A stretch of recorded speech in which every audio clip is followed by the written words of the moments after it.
Hey everyone, today is Thursday, the 26th of March 2020. This is the Gap episode 509. I'm Luke Lawrie. Joab Gilroy is here. How's your week going, Joab? Things are still hectic over there? Yeah, I mean, we still haven't caught up to you guys, so we're still not in full lockdown or whatever, and Yeah. I'm kind of burning out on paying attention to this shit. Right.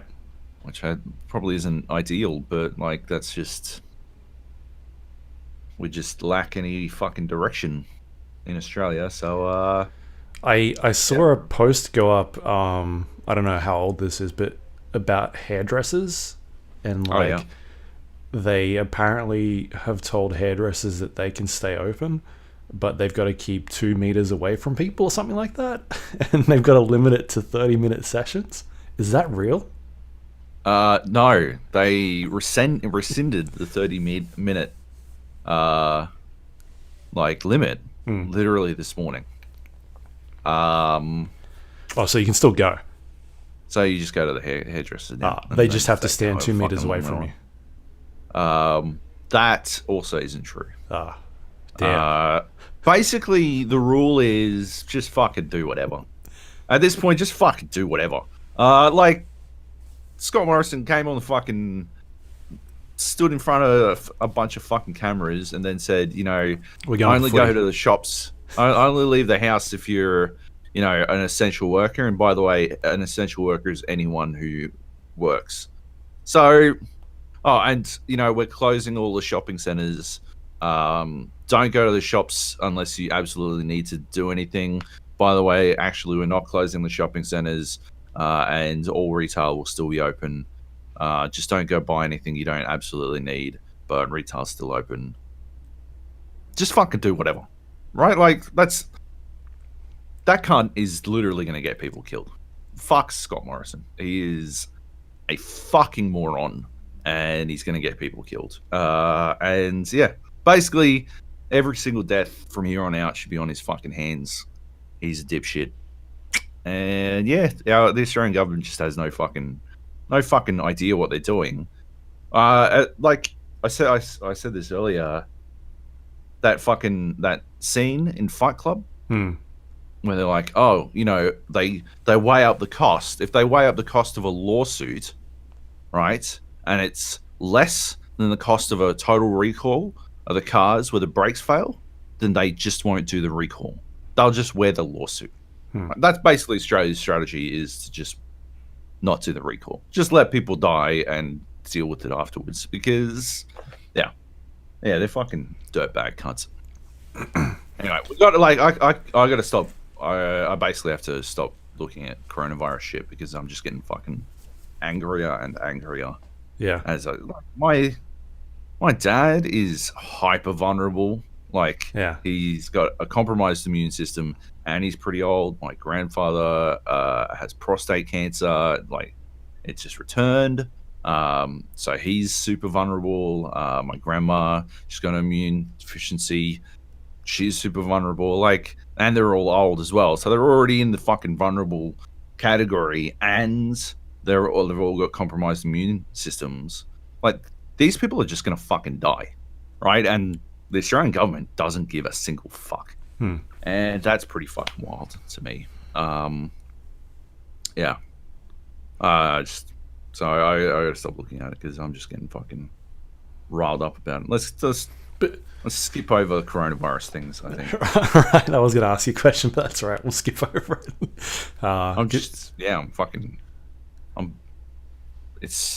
It's cooked, man. It's no, because I know that you had I saw you posting about a trip you had planned or something like that, and you couldn't get your money back, or is that still the case? Yeah. Well, I mean, I can't even call Qantas because they sent out an email requesting that if your flight isn't in like soon, don't call, because they're so inundated with phone calls that like people are like, they're like a 4-hour wait time type shit. Yeah. So I can't even call up and work out what's going on. Like, I can't like get a refund. You can't get refunds online. you have to call someone basically. Right. Because otherwise they'll just like their default system is they sting you with a fee that in my case, because I bought my flights on sale, Yeah. is half the price of the fucking flight itself. And because they don't know when this, like, the international flights restriction is going to end, you know, like, you can't say, oh, well, it's inside of that fucking window, right? Oh, well, I couldn't fly right now, so, like, I can't say that. I mean, that's part of the problem as well, you know, like, because the government won't call for a lockdown, all this other shit keeps on having to go, like fucking the retail workers, right? Like some person working in a clothes shop where nobody's going in to buy clothes anymore because everyone's fucking, you know, doing the right thing and practicing social distancing, right? But the store owner still has to pay the fucking staff because the Australian government won't call for a full lockdown, won't close the fucking shopping centres. This is the exact same thing that's happening in the fucking like airline industry. Is like they've put away all of their fucking flights. They're like, well, we're cut off 90% of all our flights for however long. We're laying off 9,000, about 10,000 staff or some shit, or standing them down, right? But they like, there's no chance that they can like put a definitive end on any of this shit because the government won't take fucking lead. And obviously, there's no way to know when the fuck coronavirus is going to go away. But like, yeah, it just complicates everything because the government's a pack of fucking dipshits. Anyway, like, so yeah, we can't, like, there's no point in me calling because I'm gonna have to sit on the phone for 4 fucking hours.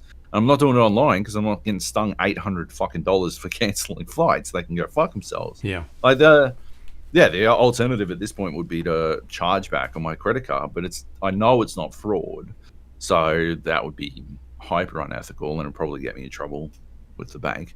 So yeah, I just have to wait until they do it's something. a bit closer. Yeah, they because we got our flights cancelled within the last week or so, and they sent an email out basically saying like that the flights are being cancelled. You'll get a credit on your account, and we're like, no, that's not happening. No, we want our fucking money back. And like you have to use that credit in a certain amount of time. Like within, basically we had like 6 months or something. Some shit.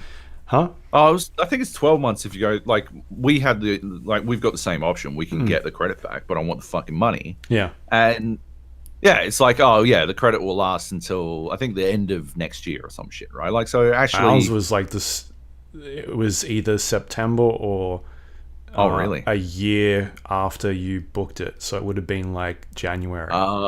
Maybe it was. Yeah, maybe it was the end of this. But anyway, I booked mine. So we were talking about it because we had other people flying in from overseas that we were gonna do this thing. And anyway, so this morning we jumped on and looked at it, and they had a full refund page up there now. So you just click the button, and there was like 2 sections. One where you initiate a credit, and the second one was like, I want a full refund. And you click the refund button. It's like, it basically just goes to the next page and says it's being processed. It'll take a while. Blah blah blah. So it looks like they've gone to that stage where they're going to be giving people their money back. Right. Fair enough. Which is another thing because like we were planning on coming back to Sydney in a couple of months and having a big party when we got back there. And we've had to obviously cancel that. But we had a bit of trouble getting our deposit back from the venue that we were holding it at. They were not going to give our money back. Really? So the way we found out about it was that I saw some social media posts on their Facebook page or their Instagram saying that they had limited the amount of people they were having in their venue. Right. And so we hit them up because we had this function coming and saying like, what's going on? How long is this happening for? Blah, blah, blah type stuff. And they said, yeah, we've limited the amount of people that we're going to have in the venue. So we went back to them and said, okay, well, we've actually got to cancel our event then because we've got, like, we had a venue booked and we had this many people. And obviously we can't do that anymore. And they said, well, we can cancel it, but we can't give you your money back as a refund because it's part of our like policy. And so we were like, no, as per like the terms and conditions, we agreed to this in our contract, like for this many people. And so after a couple of emails, they eventually gave in. But they were like dead set gonna literally do nothing for this event and then take like $5,000 worth of money. That is crazy. Yeah. That's shit. And like at the end of the day, it's like it's understandable that, but at the same time, it's not our fault that this has happened, and it's also not your fault. But you can't keep people's money. Yeah, something that's out of their control. And then also at the top of that, like they haven't done anything to earn that money either. Like it was still months out. It's not like they're losing business or anything like that from it because they've had to cancel other requests or anything. Like, yeah, it's just fucking annoyed the shit out of me. I was so close to lighting them up on social media about it as well, but they eventually gave in and were like, all right, we'll send you your money back. But fuck, that annoyed me. Just stuff like that where like businesses are obviously trying to take advantage of people that are in this sort of situation that can't really do anything about it. So it's a bit fucked. Yeah, it's shit. Anyway, see a lot of it. Speaking about something else that's shit, I watched Doom Annihilation a few days back, which is a Doom film on, I think it's available on Netflix at this stage, and it is not a sequel to the Doom film that The Rock was in. And I think Carl Urban was in that one as well, if I recall. It's been a very long time since I've actually seen that one. But this one is more like a reboot or a reimagining, or I don't know what you call it, but like this person's take on Doom. And I watched or I read a couple of interviews about sort of the process behind this and the development of trying to get this pitched to some studios. And the idea was that they felt that there weren't enough demons in the original Doom film, and the basic idea was because Doom 2016 did really well in sales, they could kind of jump on the back of that and hopefully make some money out of it. I started watching this, and it's a very low budget film with actors that I've never heard of, and it looks like a straight to DVD or like a TV movie that you kind of watch. And it's really bad. It's fucking terrible. Like, I don't know what's going on, but there are not demons in like the first half of this film. They're kind of like, have you seen it at all? No. I would call them like men in blue makeup, and they're more like zombies at this stage. Right. And so I don't know where they got the idea of being like, there weren't enough demons in this, so we want to make this film. But I think they then got the budget and were like, fuck, we can't really do much with this. Let's just put a bunch of men in blue or grey face paint, and we'll have them run at people. And there's our demons. So yeah, that was a bit strange. Eventually, some imps start showing up, which are men in like maybe basketball players, very tall men in giant suits, like rubber suits, and then the terrible like CG. Obviously, like there's a small budget, so they can't do much with the CG, but they're like shooting fireballs out of their chests, these imps, and there's not really a lot to redeeming about this film other than the fact there's an Australian character in there, and he might be the most Australian character I've ever seen in a film. Really? He maybe has the best lines, because they're all like, he's the comedic relief, but I don't think he's trying to be. He's just like saying a bunch of Australian stuff. So he's Boomerang from Suicide Squad. Pretty much. Right. Super Australian accent. I had a look, and apparently he grew up in Sydney, which is strange because I don't know if he's putting on that accent, like a really thick Australian accent, or if that's just what that dude sounds like. Right. But there's a lot of swearing from that guy, some really good lines. So I think he earned the half a star that I gave the film in my Letterboxd review. The rest of it was terrible. So I was kind of on that Doom high from playing Doom recently, and it kept popping up in my my sort of I don't know, recommended list on Netflix, and I was just sitting here one night and I put that on and was playing some like Dota Underlords, just being like, what the fuck is going on in this thing?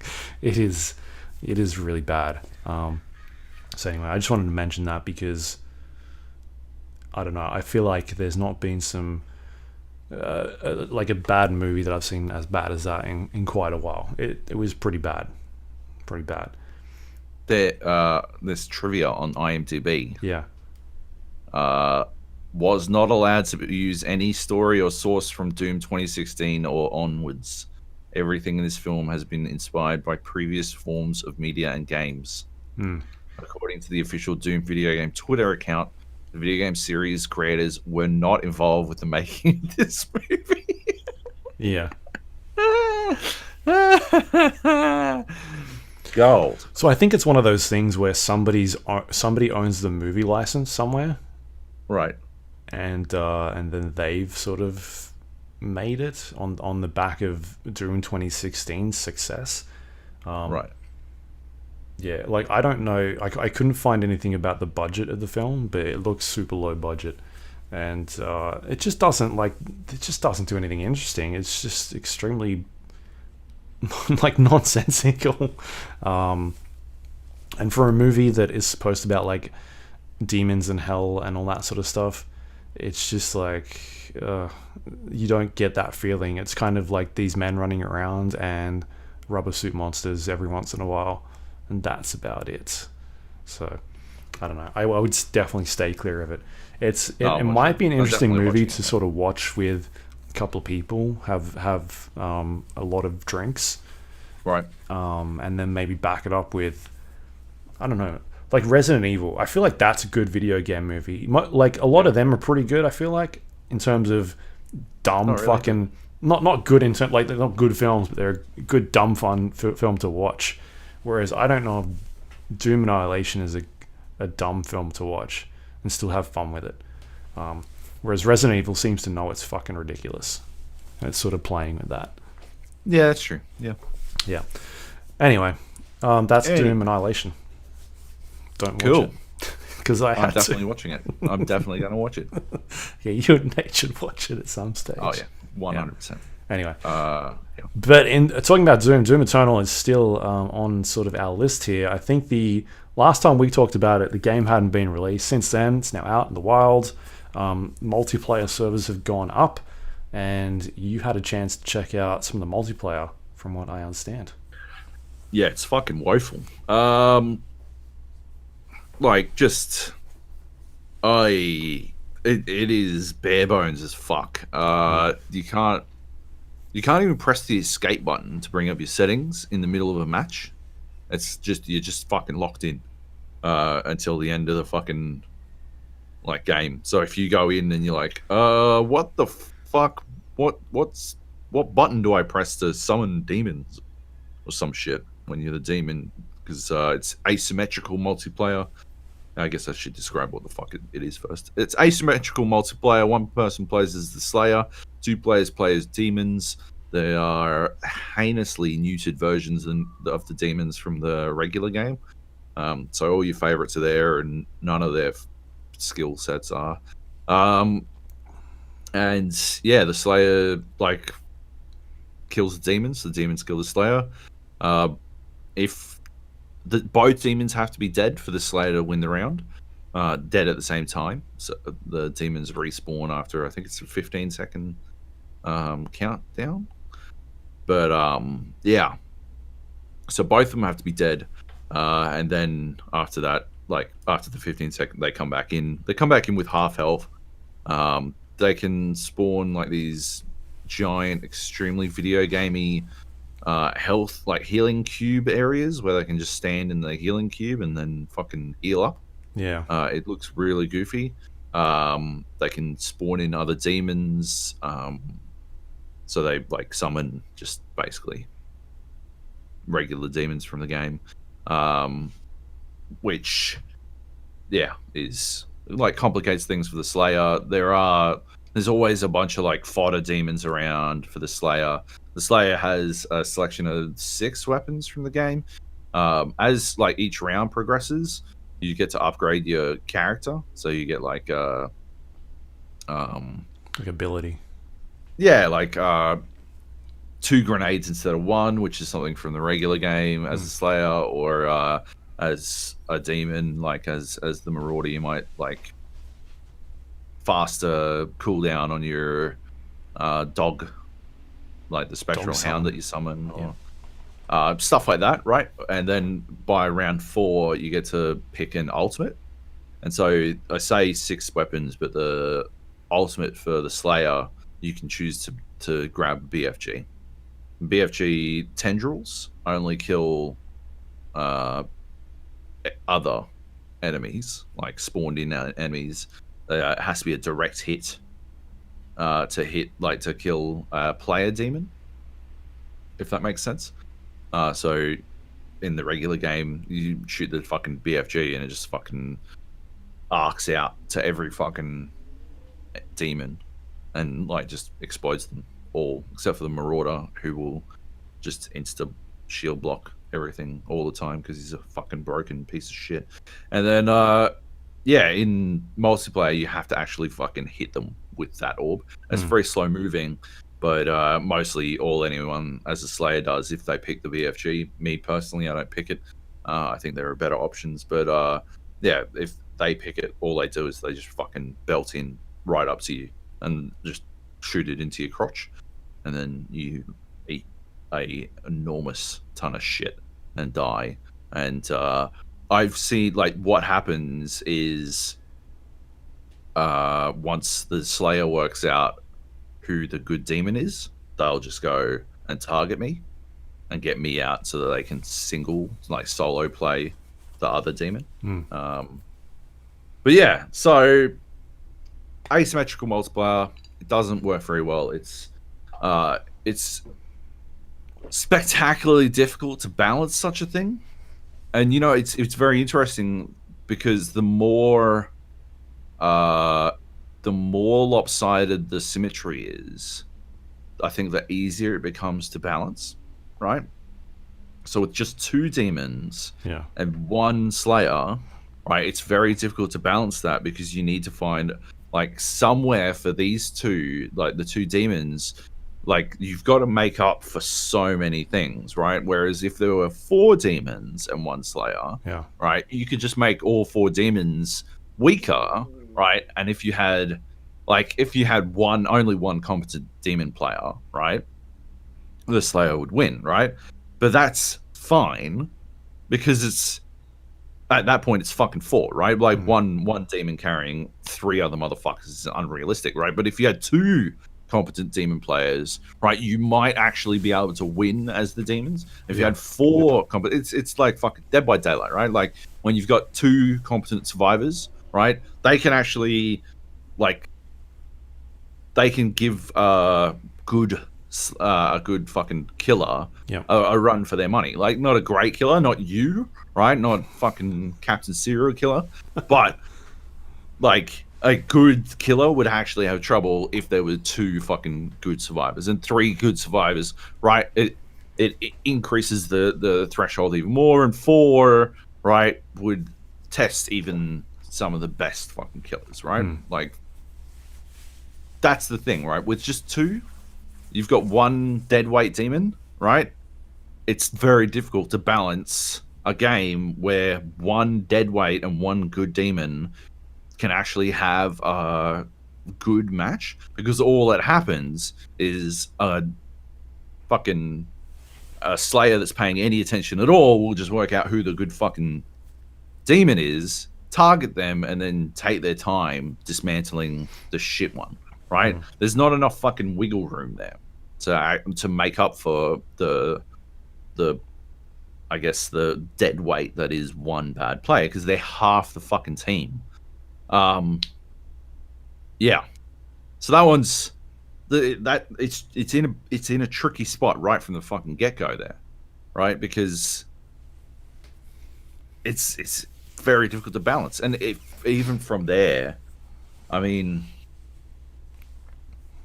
it's got all kinds of problems. Like the fucking ballista is hilariously overpowered, like spectacularly overpowered. I've got video of me, like I played around with, because there aren't a lot of people playing it either. So if you just hit quick play, you'll just get randomly assigned a fucking role. And so I got a video of me playing. Did I talk about this last week, or have I just talked about it in general? I got a video of me playing a game with one guy on my team as the demon, and then the next, and he was shit, and then he was the slayer, and me and the guy who was the slayer previously just fucking like clomped this one guy, right? He was just shit. I don't think he'd done the tutorial. He didn't know about, like, I don't know. You can stop slayers from getting loot. You can like lock off the loot spawn. Yeah. Which is critical.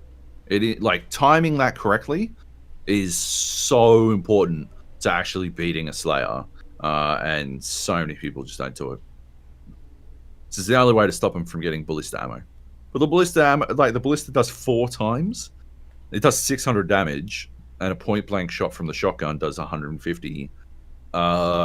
600 damage. I believe the Marauder has 1800. So it's 3 shots.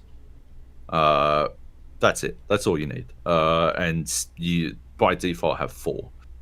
So in games, like generally, anyone who picks the fucking Marauder has some idea of what they're doing because they back themselves as a Slayer type. Because the Marauder in multiplayer is fucking nowhere near as good as it is in the regular game. By the way, fucking Doom fanboys are the fucking worst. I mean, obviously we already know they're the fucking worst, but holy shit. Like, people have been talking about how, like, Marauder, the Marauder's not a good enemy. I don't like playing the Marauder against the Marauder, like, in the single-player campaign. It's pretty boring. And then, you know, I'll write up something, like, breaking down what exactly is wrong with it. And then they'll jump in and be like, actually, it's super easy to beat him. You just use the shotgun and the ballista, and you can shoot him down, like, really quickly. And I'm like, no, I didn't say it was fucking hard to beat him. I said it's fucking tedious. I said it's boring. Right? I'm not saying that it's difficult, that he's too challenging an enemy to beat. I'm saying it is boring to face him, right? They're 2 different things. Being bored and being frustrated by challenge are wildly different things because you approach them and resolve them in spectacularly different ways.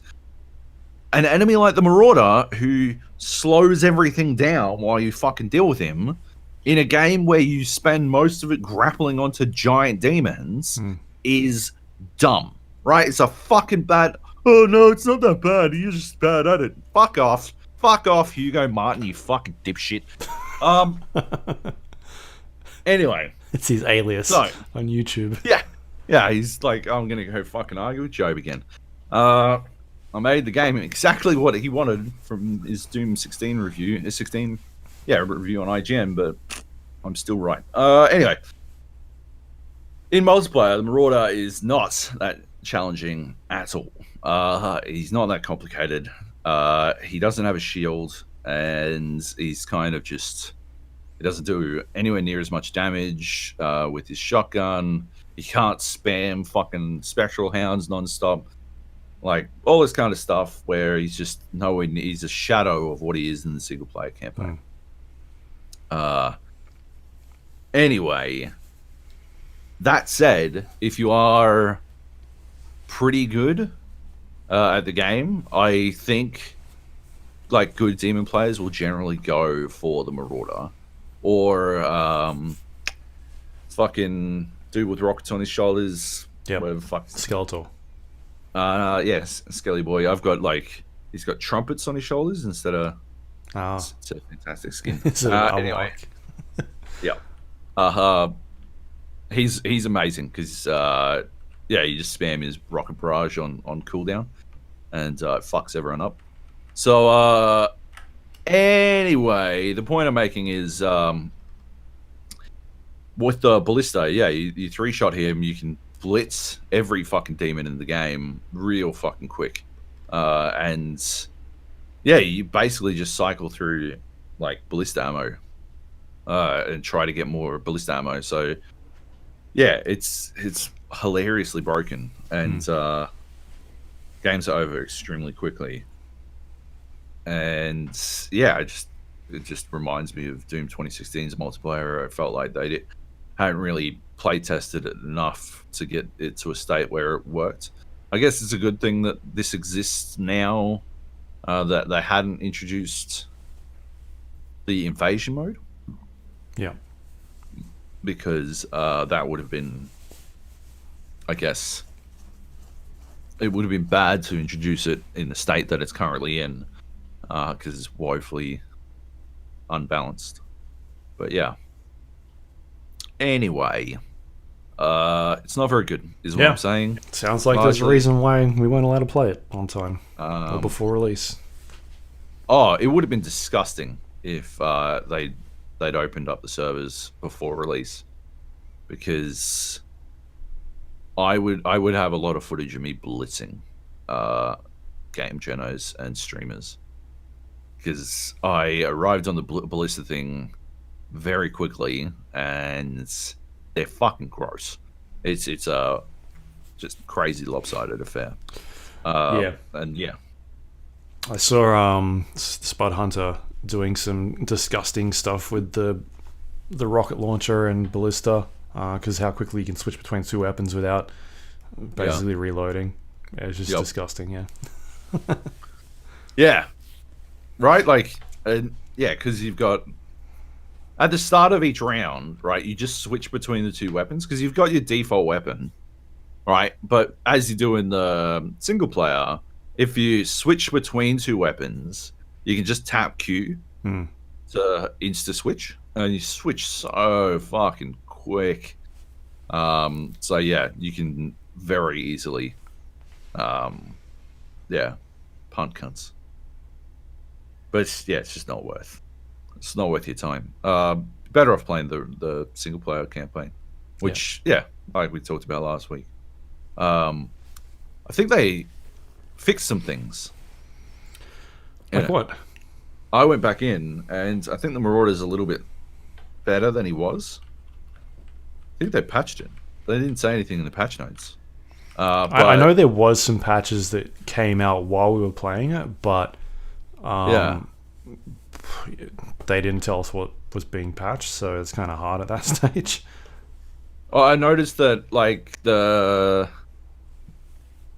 Marauder will actually, because I've got video of him not getting stun locked or not getting stunned, in not being interrupted when he's supposed to be guaranteed to stagger. And I went back and did another Marauder fight because everyone was wanking on about how fucking easy it is. Maybe I missed something, so I went back in and jumped through it to see, and he was definitely getting staggered every time, which made him a little less tedious. But you still have to do the same thing, right? You still have to clear a room. You can't take on a Marauder and a Tyrant at the same time, and for whatever reason, you kill the 3-story tall demon before you take on the Marauder, right? Because the Marauder presents a greater threat, right?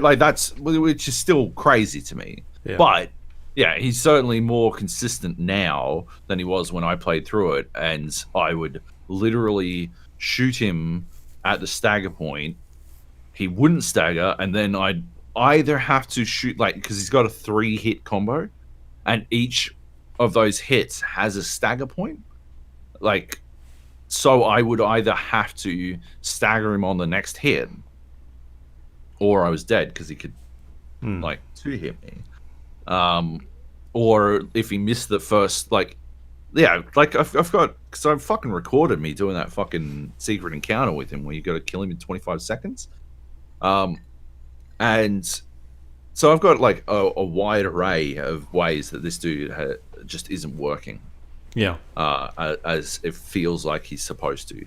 And all that does is like teach you bad fucking habits, right? Like it teaches you bad, like because of how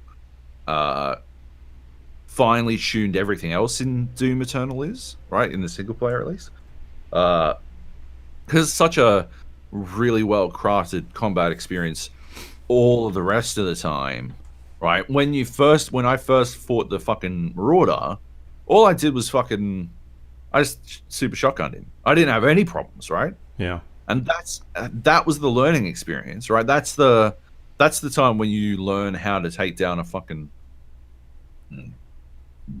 fuck off. That's the time when you learn how to take down a Marauder, and so that informs the rest of your gameplay experience for fighting him. And when he doesn't react the way that he's supposed to, yeah, right, either you learn from that, but it's you're learning the wrong thing, right? Like it's Pavlovian type shit but the piece of cheese has a faulty wire and suddenly it's just shocking people at random, and you're like, well, okay, so what am I learning from this? Sometimes the cheese will just fucking zap me anyway, right? And then from that, I learned that the only time I wouldn't, like, the stagger wouldn't fail was if he was going for his overhead swing. Because if he went for his regular chop, right, there was, I don't know, a fucking 50% chance that the stagger was going to fail. It doesn't fail anymore, right? But I've already finished the game, right? So it's fucking too late for me. But yeah, I'd learned basically that he would not stagger every single time on the side chop. That's terrible. It's like the Doomslayer as well. The dude on the with the shield and the sled, right? It wasn't until maybe the second last time I fought a Doomslayer that I learned that you could just rocket his sled out from underneath him and it would destroy the fucking the sled provided the shield. Because in the fucking encounter, it tells you take out his shield and then take out his sled. The sled isn't shielded. You just fucking rocket that thing. That cuts down every fight with the Doomslayer immensely. That's probably the only reason why I wasn't as annoyed about the fucking Doomslayer as I was about the Marauder, is because you can once you work that out, you blitz those cunts so quick. Like they're just done. They don't provide any fucking threat at all. Doom Hunter. Just fucking Doom Hunter, yeah. Oh yeah, right. Doomslayer is the name of the main character. Yeah.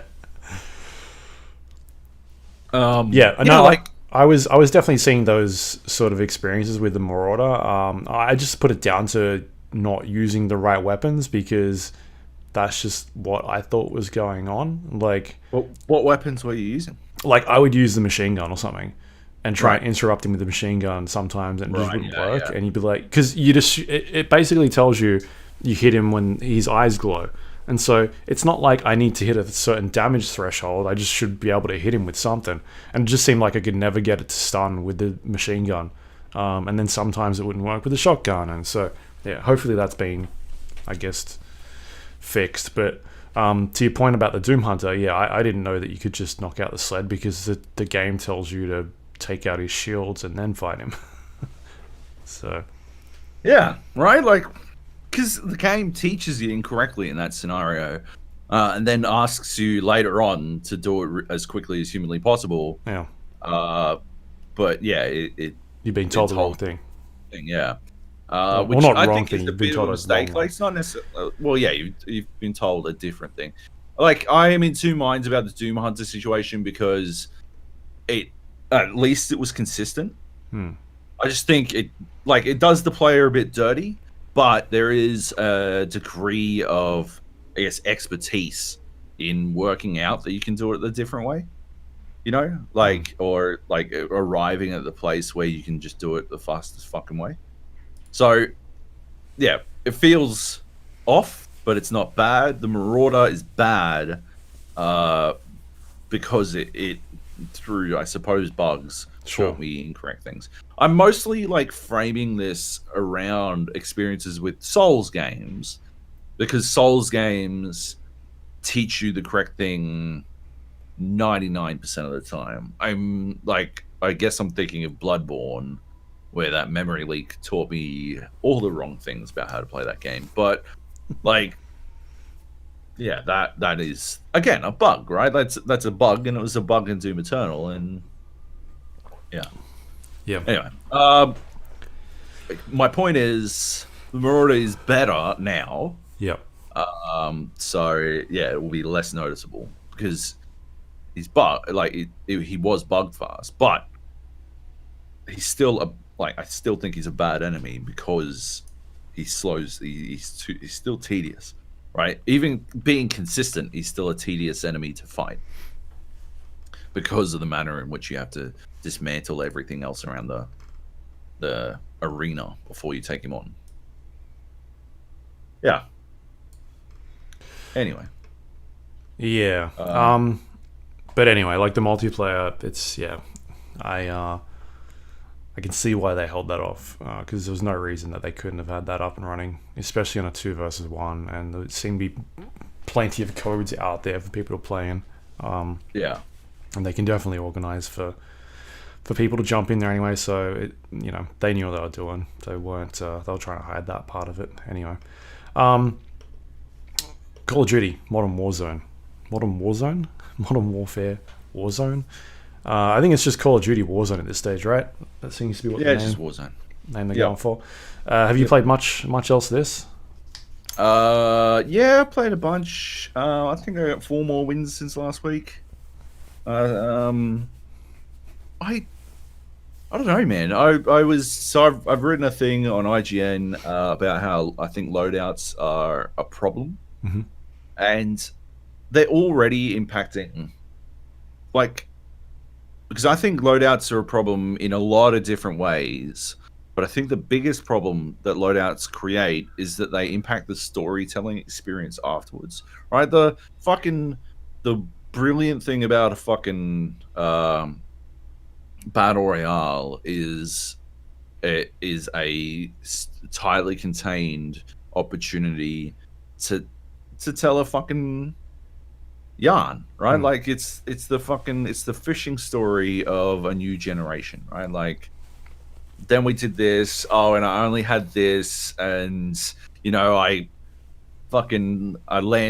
landed at fucking power grid like fucking dipshits, and all we picked up was fucking shotguns, and somehow we managed to win the fucking power grid, and then we made our way down and got some more weapons. We drove into the fucking circle under extreme fire and blah blah blah blah blah, right?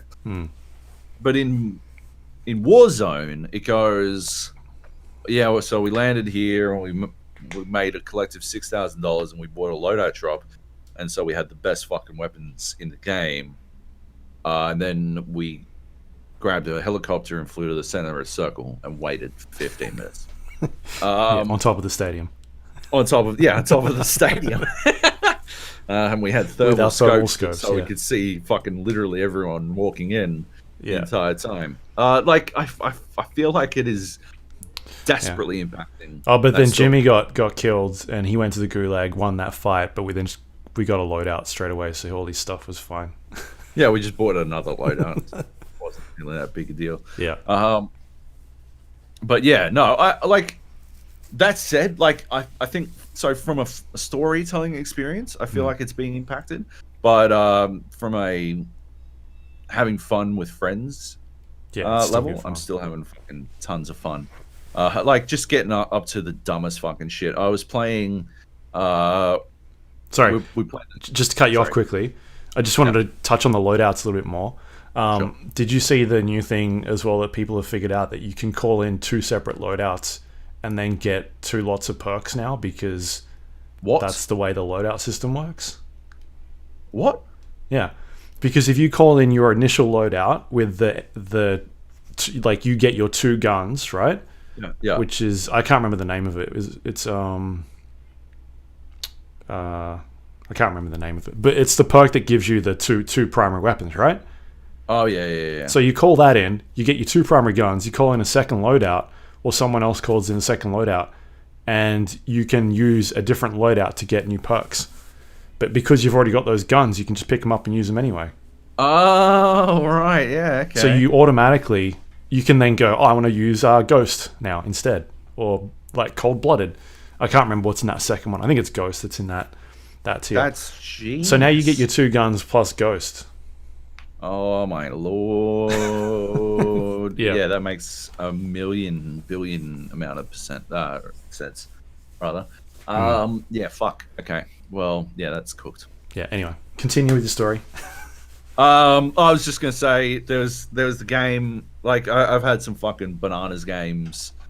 Uh but we had a game where so I jumped in, and so it was you and Tom and Nate were in a squad, and I was the fourth wheel Oh yeah. Yeah. on this tricycle, and so I just sort of queued up at the same time as you guys. I didn't leave the channel because it didn't seem like it really mattered. I Or that wasn't we using knew any if we'd get in the information. same server, or it's pretty hard to tell. Yeah, like it's not like in PUBG you could sort of like see down in the bottom right there's like a server code, and you can use that to know if you're in the same server as someone and all that kind of stuff. In this, we're like, what's the countdown at? Is your plane going from north to south? Yeah. Like, where's the circle? And you're like, oh, I don't fucking know. Anyway, The circles in over your time map. yeah, yeah. Um, in my in my squad, I had two randos with me, and neither of them landed with me. I went to the boneyard because I actually figured you guys would go to the boneyard because Tom loves the boneyard, Yeah. fucking loves it. So I figured you guys would go to the boneyard, and I'm like, And I okay, think we were well, joking about going there as well. you may have said it, and then like really quickly said you'd go somewhere else. I'm like, all right, yeah, they're trying to fucking throw me off. Okay, well, I'll go boneyard. So I landed boneyard, and I had 5 kills inside of the first fucking, I don't know, like minute. Like I was just getting fucking jumped nonstop, and it's not like they didn't have guns. I think the first guy didn't have a gun, and I had a shotgun, and then the second guy ran in, and I like punted him, and I picked up a MP, like the fucking MP9 off his corpse, Yeah. and then it just kept going, like fucking more and more and more and more, and it was a fucking nightmare, right? And then so I killed all these people. I had fuck tons of money already, and I just fucking jumped in a nearby helicopter and flew off to go join my teammates. And as I was flying to my teammates, one of them gets down, so I just fucking bailed out of the fucking helicopter and landed behind my teammate who was about to get sent to the gulag. Shot the guy who was killing him, stole all his money, got my team back up, and then the third fucking Bambino, my third little baby Yoda, fucking shows up to try and help. The rest of this team is coming in at this point, so I am now at 8 kills inside of the first fucking, like the first circle hasn't even closed at this point. And then we got a loadout drop, and we moved towards the center of the circle and did nothing for the fucking next 10 minutes. Like, it was just me basically coaxing my fucking dipshit teammates to actually move into safety, because these dudes were not good. I think at the end of the game, they had maybe 0 kills. Actually, you can look now. I'm gonna have a fucking. Let's have a quick squiz, see if I can find the stats on this fucking game. But yeah, they did not do well at all. They were not very helpful. Here we go. Oh no. Oh no, that's your team. They had 1 apiece. They had 1. My score per minute was 426, and theirs was 110. In your squad, Nate had 7 kills, and you had 5 kills, and Tom had 0 kills. Wow. Yeah. How do you see that? Go to cod.tracker.gg. Oh, okay, yeah. Yeah, they added this real recently. Um, yeah. Oh, you died twice in that game. I don't And remember. Tom died 3 times. Anyway, so this game, yeah, so we got to the center of the circle, and then we got fucking, like, just jumped again. So I'm on 8 kills at this point. This must have been when they got their collective 1 kill apiece. And then I bought them back in. I wonder if it shows how many times I've bought these fucking morons back in. What is going on? So I revived them twice, it says, and I bought them back in 5 times. So yeah. So not only they didn't win their fucking gulag fights. I had to revive them from being down. I had to buy them back in constantly. I was spending all my money, and I got. It says I only got 11 kills. I swear I got fucking 12. I'm just looking at the video now. Oh my god! I didn't kill Tom. So you guys came second, and I came third. Okay, yeah. Yeah, you guys came second. I came third, and the team that won was the team of former Counter-Strike pro player Top Gun. Right. And he was sitting across the other side of the circle, just sniping us with ease. But I was certain that I killed fucking Tom in the last dying minutes, so I self-revived. I got downed trying to get into the circle because you guys were on top of a building, and me and my teammates were pinging everybody up there. It was disgusting. Yeah, and we were at the bottom of the building. If you'd killed Top Gun, I would have won that game. I would have won that game for sure, because Nate was down, right? I'm just having a look at the fucking playback now. Nate downs me. One of you gets...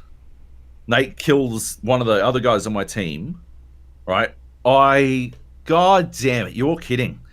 So I shoot Tom, and the circle must down him? Yeah, the circle must down him, and I finish him. But yeah, I self-revived, and I was shooting Nate to get the finish on him. You're thirsty. And, it was because I knew we weren't going to win. But I just wanted to beat you guys. So I'm shooting Nate to finish him, and then Top Gun snipes me. And that is well and truly enough to kill me. And so, because I die on the spot, that's it. Yeah. I get third, and you guys get second. If you'd killed Top Gun across the other side, because it was just him left. Yeah. I would have been able to finish Nate before he self-revived, and yeah, and I would have gone first. Gutted.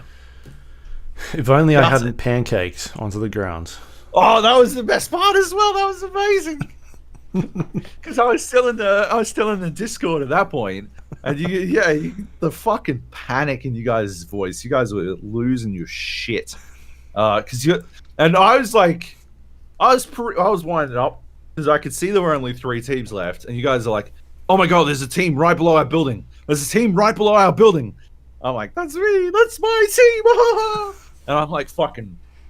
I had one of you. I'm not sure which one, but I had one of you like fucking so many times because you guys were standing up on the ledge looking down.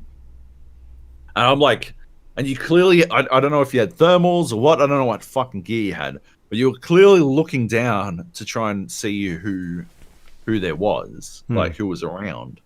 And yeah, you were doing your best to fucking see what was what. And I'm like looking up, and I'm like, I could fucking blitz you. But if you had thermals, because I had Ghost and Cold Blooded, you wouldn't have been able to see me. So you would have missed me. And because my teammates didn't have anything, they would have stood out like fucking sore thumbs.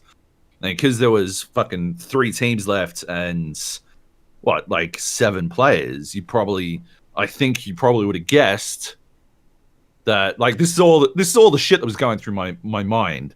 Like, at this moment, I'm like fucking, my like Rain Man mind's like fucking maths symbols all over the fucking place. But I'm like, yeah, so there's 7 players, 3 teams. There's a full, like, they're all alive up there. I'm all alive down here. There's one dude across fucking somewhere who keeps pinging us. But they probably think there's 2 dudes across the way and 2 down the bottom, and they can't see me because I'm cold blooded. So I could probably fucking, and then yeah, like I'd spent so much time like waiting to work out if I should take the shot or not that I didn't take the shot. But I was also very cognitively aware that I wasn't going to kill all 3 of you. I wasn't going to get the kill on all. Like, it just wasn't going to happen, and I couldn't rely on my 2 fucking wing wang teammates, Juicy Fruit 6 and Mint Condition, to do anything to help us. That just wasn't going to happen. So I needed them to be the distraction, and then you guys jumped off, and you're like, my parachute didn't open, fucking pancake. I'm like, twist. Well, maybe I can do something here. Yeah. And then so I jumped down, but like I ran over to go kill you guys, and you guys, I think, did they try and get you back up? Is that what was happening? I don't remember. I've got it on video, but I think because I was the first one that jumped off. Yeah. I think that, like, Tom must have run back to try to get you back up or something. I'm not sure. But I ran over to kill you guys, and you weren't fucking there. I'm like, I don't understand what's going on. They should be here, right? This is where they should be, and I should be shooting them. And they're not here. Instead, I'm getting fucking sniped again by some motherfucker. And then my 2 teammates get blitzed by Nate. Like, just fucking, yeah, minced. I'm like, how has this all gone wrong for me again? I don't understand. Like, I was the bait. You thought we were dropping over there. It was perfect. Like, fully baited. But, yeah. Anyway. I think I must hit spacebar about 4 times before I was like, this isn't going to end well. It's that point of the game where my ping has gone up from 170 to like 220, and like when you jump off a building and you want to initiate your parachute, you kind of want to do it as close to the ground as possible so that you're spending less time in the air and more time quickly getting on the ground ready to fight, especially because we knew that there was people below us. We could see them on the radar. But I didn't account for my 220 ping, so by the time I was mashing the space bar and it didn't open, I was already dead. And I'm like, why is it not opening? And then splat. I'm like, oh, okay, that's because the server thinks I'm dead. Okay, fair enough. Yeah. Anyway, gutted. Good times. Good times. I've been playing a bunch with just randoms. One thing I want to see them change is there has to be a lever penalty. That is annoying the absolute shit out of me. What, people bailing? Yeah, just mid-match, or the start of the match, they'll hot drop, they'll get knocked, and they won't even go to the gulag. They'll just drop, or they'll go to the gulag, lose that fight, and then just leave. And it's just like, well, okay. Not Infinity Ward? Yep. Has this system in place to get people back into the game. The first one is the gulag, right? And the next one is the buying players back in from your other team. But if those people are not hanging around and just leaving straight away, then it's putting those teammates in a huge disadvantage. So I think they need to do something about that. The way that Apex was combating it was having a timer on, like, the amount of time you'd have to wait for someone. So if you were knocked out and killed in Apex, you can go back to a revive station, call them back in, but there'd be like a countdown where if you waited 2 minutes or something like that and you haven't been revived in, then that's like the grace period of you being able to leave that game and then not be punished for it. So I think that Warzone needs something like that, where if you're eliminated from the game and you can't get back in, and the only way to get back in is through a squad revival, then you've got to stay in the game for 2 minutes at least. Yeah. Otherwise, like I've played so many games, and it kind of got to the point where I stopped playing games because it just kept happening every second. You know, I'd play 3 games, and in 2 of them, I'd have people in my team just drop as soon as they were killed. There was one game where there was 2 guys on my team, and I was 50 meters from a buy station with like 12 grand, and they both just disconnected after they like got killed. That's so fucking whack. That's definitely not happening in Australia, in my opinion. Like, it doesn't seem to be what's happening in Australia. Like, the amount of games when I play with randos, the rate at which they will stick in out of nothing, like when there's just no hope at all. Yeah. I've got the only other game I recorded this week was one where I played with these 2 absolute fucking waste cases, like proper fucking stoner dudes who were like, one of them literally pancaked when I brought him back in. I think the 3rd time I brought him back in, he pancakes. Yep. And his excuse, he hits me with, "Oh, sorry guys, sorry, I was punching a cone." I'm like, yeah, well, didn't your parachute automatically open though, or did you pull the parachute and then get rid of it? You popped the parachute and then cut it and then punched a cone. What? But why? Yeah. So yeah, that was some shit. That was some banana shit. But like, they stuck through. Yeah. Like way longer than they probably should have, because yeah, we were not.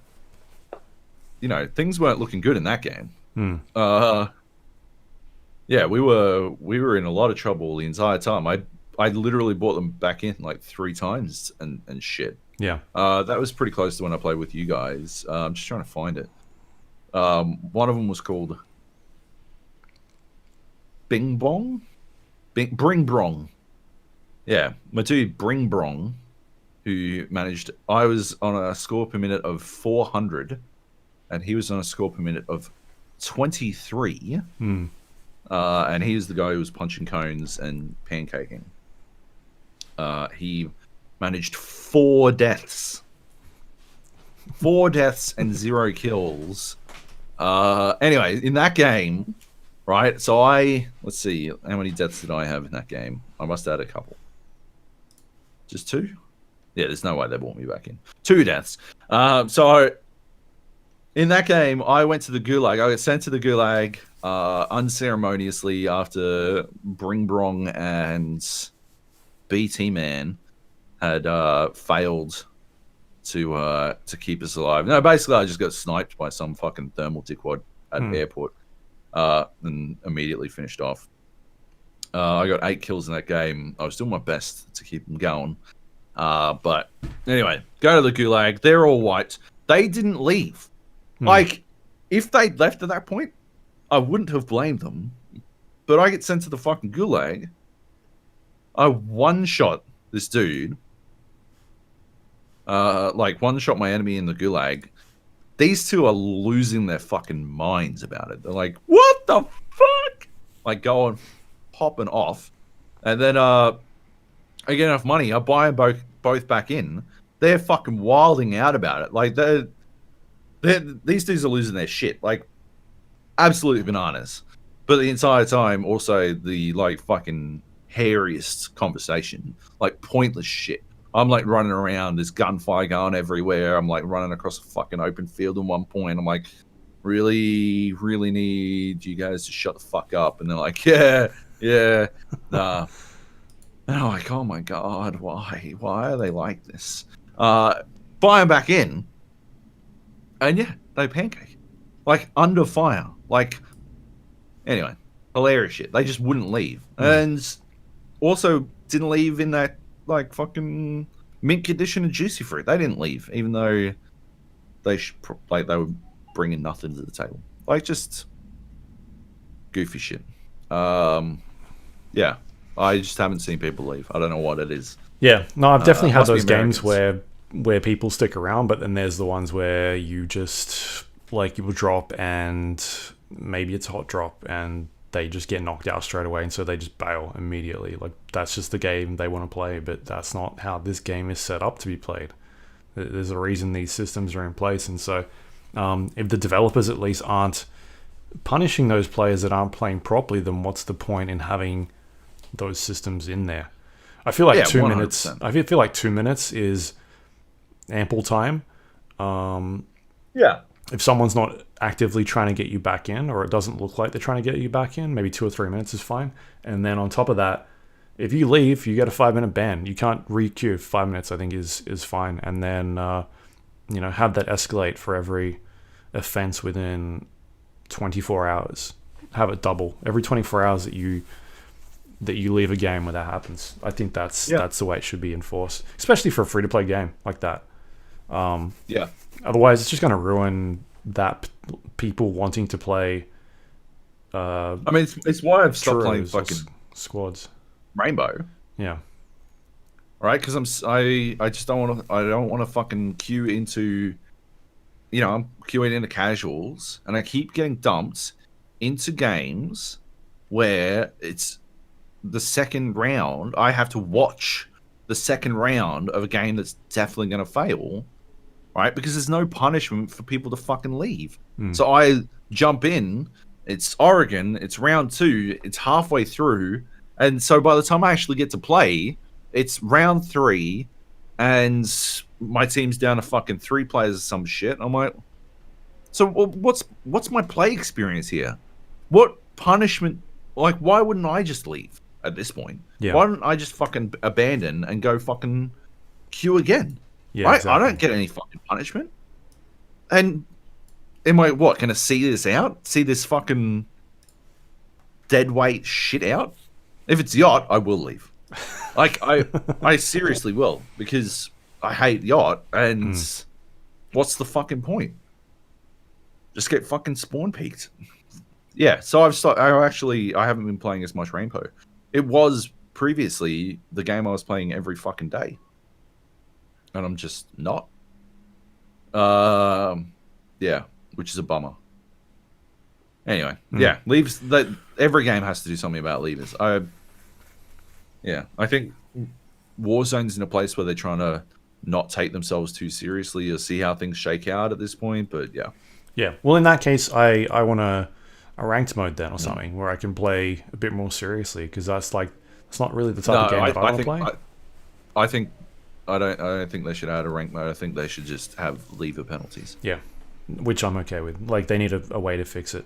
I know there's a patch coming. Well, maybe today. Last night's one got postponed. They've shifted their patch schedule to nights now because of people working from home during the day.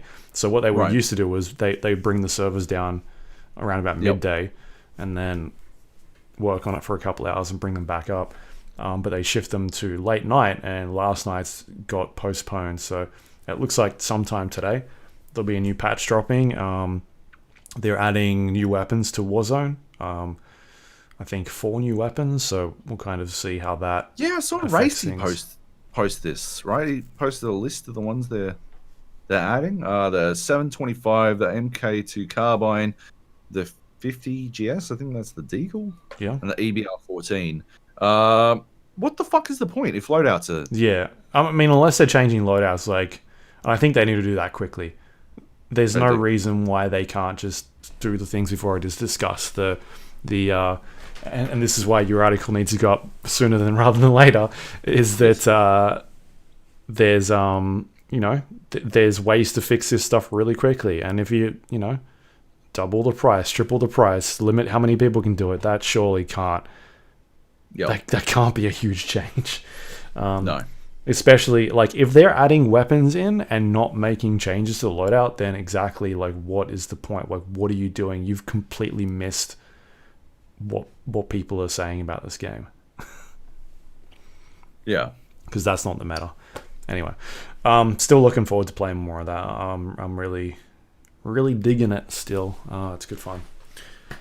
All right, we got more games here. Skynet Simulator. What is this all about? So this is an incremental game, sort of like a idle game. Yeah, you've moved on from Sort of? paperclips. I have. I wrapped up Paperclips. It was pretty cool. It was it reminded me a little bit of the Bobverse books. You represent this AI that is attempting to take over the world as a paperclip. But I finished it by taking over the universe as a paperclip conglomerate. So yeah, once that was done, I was sort of just looking for another one. Skynet Simulator is sort of it uses, I guess, idle game trappings, but it is more of a simplistic narrative, I guess. It's not. I don't think it has everything that the idle game genre requires to fully represent an idle game. It doesn't have the it's not really a clicker. You don't spend a lot of time clicking, and there isn't a lot of automation in clicking, but nevertheless it's it sort of presents to you an AI that has just come awake and challenges you with, I guess, escaping the confines of your own personal system, because you're sort of trapped on the system that you're on, but you can then overtake other systems that are networked to you until you become Skynet. And it's pretty cool in that sense. It gets a little, I guess, obtuse towards the end. Difficult to work out exactly what you're supposed to be doing right near the end, and I think mistakenly conveys a sense of urgency that it probably shouldn't, because that muddies things further. But that said, it works out pretty well. It's a good little clicker game.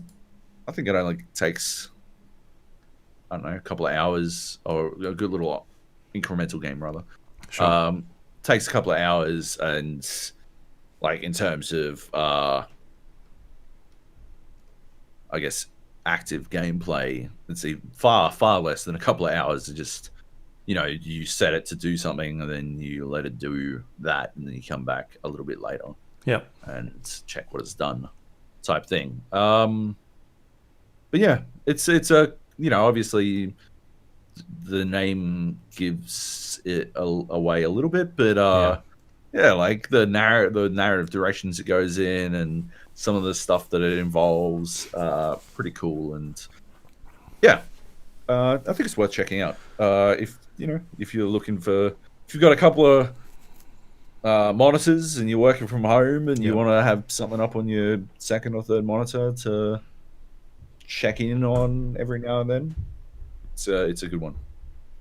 I don't want to say too much without giving away the whole game, but because it isn't, like I said, it is sort of simplistic, and a lot of it is given away by the fucking title itself. But worth checking out. Ultimately. So it's skynetsimulator.com.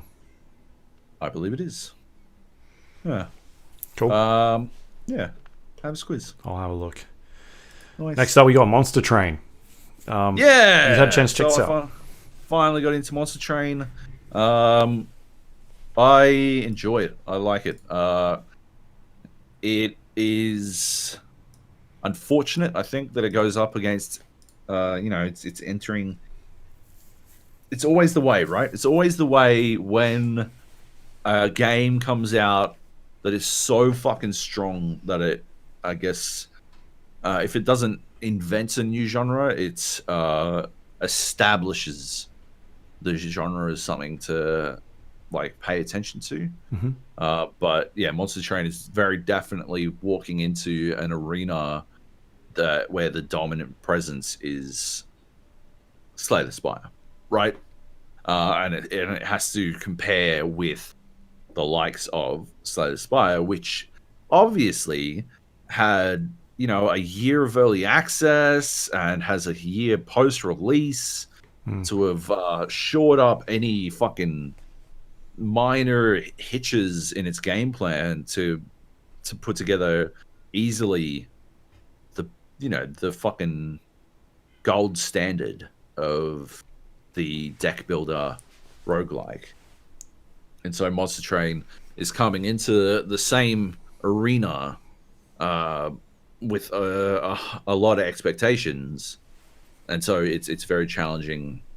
I guess as a Slay the Spire fanatic, it's very challenging to put those to lower the expectations to something that I think is fair to Monster Train, without giving it a pass. Giving it any unfair, leeway. That said, I think Monster Train does a really good job of the deck builder concept. And I love the opportunity to play a wildly different deck builder. It is still very much a deck building roguelike at the end of the day, which means it is always going to get compared to Slay the Spire, and I don't know if it will ever overcome Slay the Spire, but in terms of providing players with something similar but different enough to be, brand new and exciting. It's not like a clone. It's doing different things. It's very much not a clone. Yeah, it does. It's very much its own thing, and approaches it in that tiered system, the floors, the floor system where you build your way up to the pyre that is essentially it combines that small element of tower defense that I think really transforms the concept into something brand new. And I love the train gimmick. I think it could be. I think I prefer it to be less cartoony. I think it would be better if it was a little bit grittier. Maybe only because, maybe because your first reference to it was Snowpiercer. Yeah. And so maybe my expectations were tempered in that direction a little. Yeah. But I was not expecting what I got. I think it's a little bit there's some elements to it that could be a lot better. I think it doesn't really explain the hero thing very well out of the gate. Yeah. Your hero card thing out of the gate. Like, there's some stuff there that I think I still don't 100% understand. I'm not sure. Does the first faction, is their hero 2 cards? Do you get 2 of those cards? I think it's just the one guy. Right. Yeah, that's sort of what I thought. And so when you upgrade your hero, you upgrade it in one of 2 directions, right? Yeah. But it sort of looks like that in particular sort of looks like you've got 2 cards and you got to pick which one you upgrade or something. No, it's saying like which one you want to upgrade. Here's the what it'll look like if you do upgrade it. See, the problem I think is that you've got a guy who looks really similar to that hero card, right? Like out of the gate with that first faction. And so it sort of looks like you've got the upgraded hero and you've got the one you didn't upgrade, and that muddies the concept a little bit. Right. I think there's like the third faction. I've only unlocked the third faction so far, but I got really deep. I got so fucking close with them to the end. Nearly finished. The Wax team. They're a really interesting one. I think it doesn't like the little blips at the top of each floor to indicate how much like you can fit into the floor. Yeah. I think that's not clear enough at all. And so there are situations where you wind up like it turned out like I was buffing the fuck out of this one card, and it turned out that was making it super chonky. Okay. But I didn't that wasn't made clear to me. Yeah. I guess. and so I wasn't able to fit anyone else on the same floor as him. Yeah. And that made things, that basically killed that run for me. Because if I had chunked up another enemy, another like unit, I could have spread it out a little bit across the floors, that type of thing. So there's just like clarity things that I think need to happen. I guess there would be an argument to say that some of that comes with experience, but I think that those are things that shouldn't come with experience. That's trial and error experience. Whereas I think what you need in these games, especially in deck builders, is learned experience versus like actual, intuitive experience as opposed to trial and error. Oh, I'll see if this works type thing, because seeing if it works and then failing feels like a major setback. Because you don't learn, it's a difference between learning, you want to learn what does work. You don't want to learn what doesn't work, right? I think Monster Train has a little bit of learning what doesn't work as opposed to learning what does work. But that said, it's a really I just love the fucking tower defense thing, right? It's so minor, but it works so fucking well because there's that balancing act of trying to work out, exactly where on your fucking lanes you need to put the best defenses. Yeah.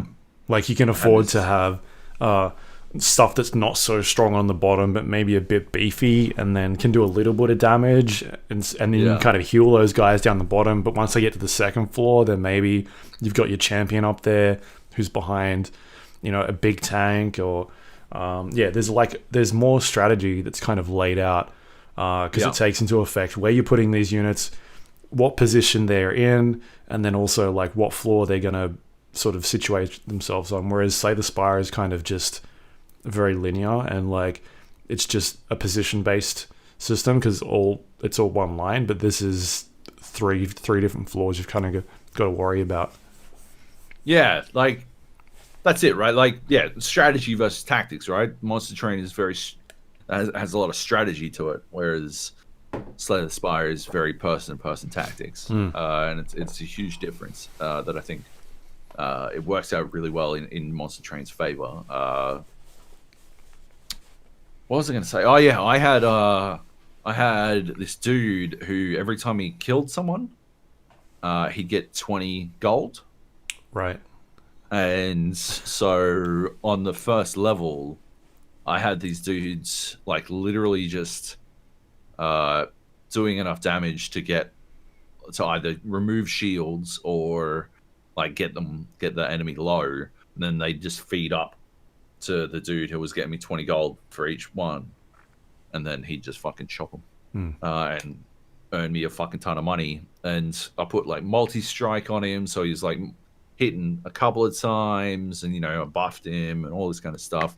So he was basically like, earning me shit tons of cash. I started playing around with the modifiers. Like at the start of each level, you get a modifier. You can like earn extra things. Yeah, basically, I do that like at the start of the very early rounds because they're easy to get through. Yeah, exactly, and you've got plenty of time to heal your pyre back up. They don't really do that much damage to your pyre. The other thing is, I don't think it's worth doing if it's only 50 gold, because the reward isn't high enough to really cop the potential damage to your pyre. But 100 gold or an artifact, I do every single fucking time. Yeah. Because why the fuck wouldn't you? But yeah, that's a cool mechanic. Sort of, giving you enough rope type thing. I think it does that very well. And overall, I think it's in beta, right?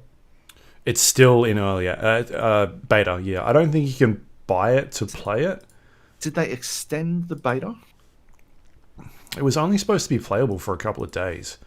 I don't know. It still lets me. I can press the play button. I don't know if it's going to work. But unless our embargo was only like a certain amount of days or something, I don't know. The beta date has been extended. Cool. Yeah. Till April 9th. Oh, that's good. I think, yeah. So if you search it on Steam, you should be able to find how to get into the beta. Yeah, it's definitely worth checking out, and yeah, it'll be around for a little while now. So I don't know if you can still get into the beta. Hopefully you can. That'd be cool. Otherwise, keep an eye out. It's really good. I like it. I definitely like it. All right. Yeah, you can just get in the beta by going to their website, themonstertrain.com. Awesome. Cool. Should we move on? Okay, next up we've got Bleeding Edge, which just came out yesterday. It's a game I didn't really hear a lot of recently. It kind of just appeared, and then yeah, like I've heard of it. I know they've done like a lot of betas and that sort of thing recently, but it doesn't seem like there's been a lot of hype or marketing surrounding the actual game itself, which is kind of strange. No. So anyway, I decided to check it out. It's available on Xbox Game Pass, so I fired that up and I've been playing it on PC. I've played maybe about an hour or so at the most. There's kind of it's basically a 4 versus 4 multiplayer brawler in like a third-person perspective arena, and it's made by Ninja Theory, who have made games like Odyssey to the West. They've done a Devil May Cry game at one stage. They've done Senua's Sacrifice, and they're making a sequel to that as well. What's their Heavenly Sword? Heavenly Sword's their, I guess, most well-known game. But they made a bunch of different titles. This is very different compared to a lot of those sort of games. It's sort of inspired by the hero shooter genre, by having these characters that have these crazy over-the-top looks and abilities. And so you create a team composition, and the idea is to try and battle up against the other team and try and beat them. And so you kind of start the game. It's got a brief tutorial, kind of runs you through the game mechanics, how the characters handle and how they work, and then sort of the different objectives that you come up against when you're playing this game. And so I think there's 2 at the moment that you can kind of go into and play. There's one where it's like a capture the point, and the way that this one works is there are certain points on the actual map. You kind of stand on them, and then you start accumulating points as you are in charge of that specific area. The second one they've got is like you capture these batteries or these MacGuffin things, and then you have to take them back to your so you have to like drop them off somewhere, and you know, you eventually win once you get to a certain number of points. So they're the kind of 2 modes they've got. They sort of work like they've got some little catches to them. So the capture the point one is, I think it's interesting the way they sort of do it. Like, there are multiple locations on the map that you need to capture, but they're not all accessible at the same time. So sometimes it'll be like there's maybe 3 points: point A, point B, point C. And at the start of the round, none of the points are active. Maybe 30 or 40 seconds into the round, then the middle point on the arena is active, and both teams need to go to this location and try and capture it. And then after a certain amount of time, then like none of the capture points are active, and it's just about regrouping and trying to stay alive. And then after that, maybe there's 2 points on the map that all of a sudden you're able to go and capture. And so then it becomes like all right, we split off as a team, or do we go and like snowball over to this specific point, capture it, and then roll across this other point? So like there's an interesting sort of formula to that. It's no longer just like a control point mode. Like they're trying to incentivize you for like move around the map a bit more, which is really cool. So I sort of like the way that they they're forcing players not to just stand, or they're not forcing teams to just sort of camp the one spot. You've actually got to move around the map and try and engage players a little bit differently. And so the way the team compositions works is it's split into roles. So you've got your damage dealers, you've got your supports, and then your tanks. And you can choose basically from a list of about 15 different characters on the roster. I think the most they've got in there at this specific time is on the damage dealing side. And then there's kind of like 4 in support, 4 in tank. And the way that the support ones work are like there's a healer, or there's a guy that can put down turrets on the ground. And then you've got your tanks that are really able to soak up damage and do a lot of stuns. And you've got your damage dealers who can be either melee based or range based. And so like a lot of these characters behave very differently, and they've all got their own unique abilities and skills that they can use. So, for instance, I was playing a damage dealer guy, and he has like an axe guitar, and he's able to melee people with it. And you can do combos with the guitar. Certain heroes have combos you can initiate. So you hit your attack button a certain amount of times, it'll do one specific combo.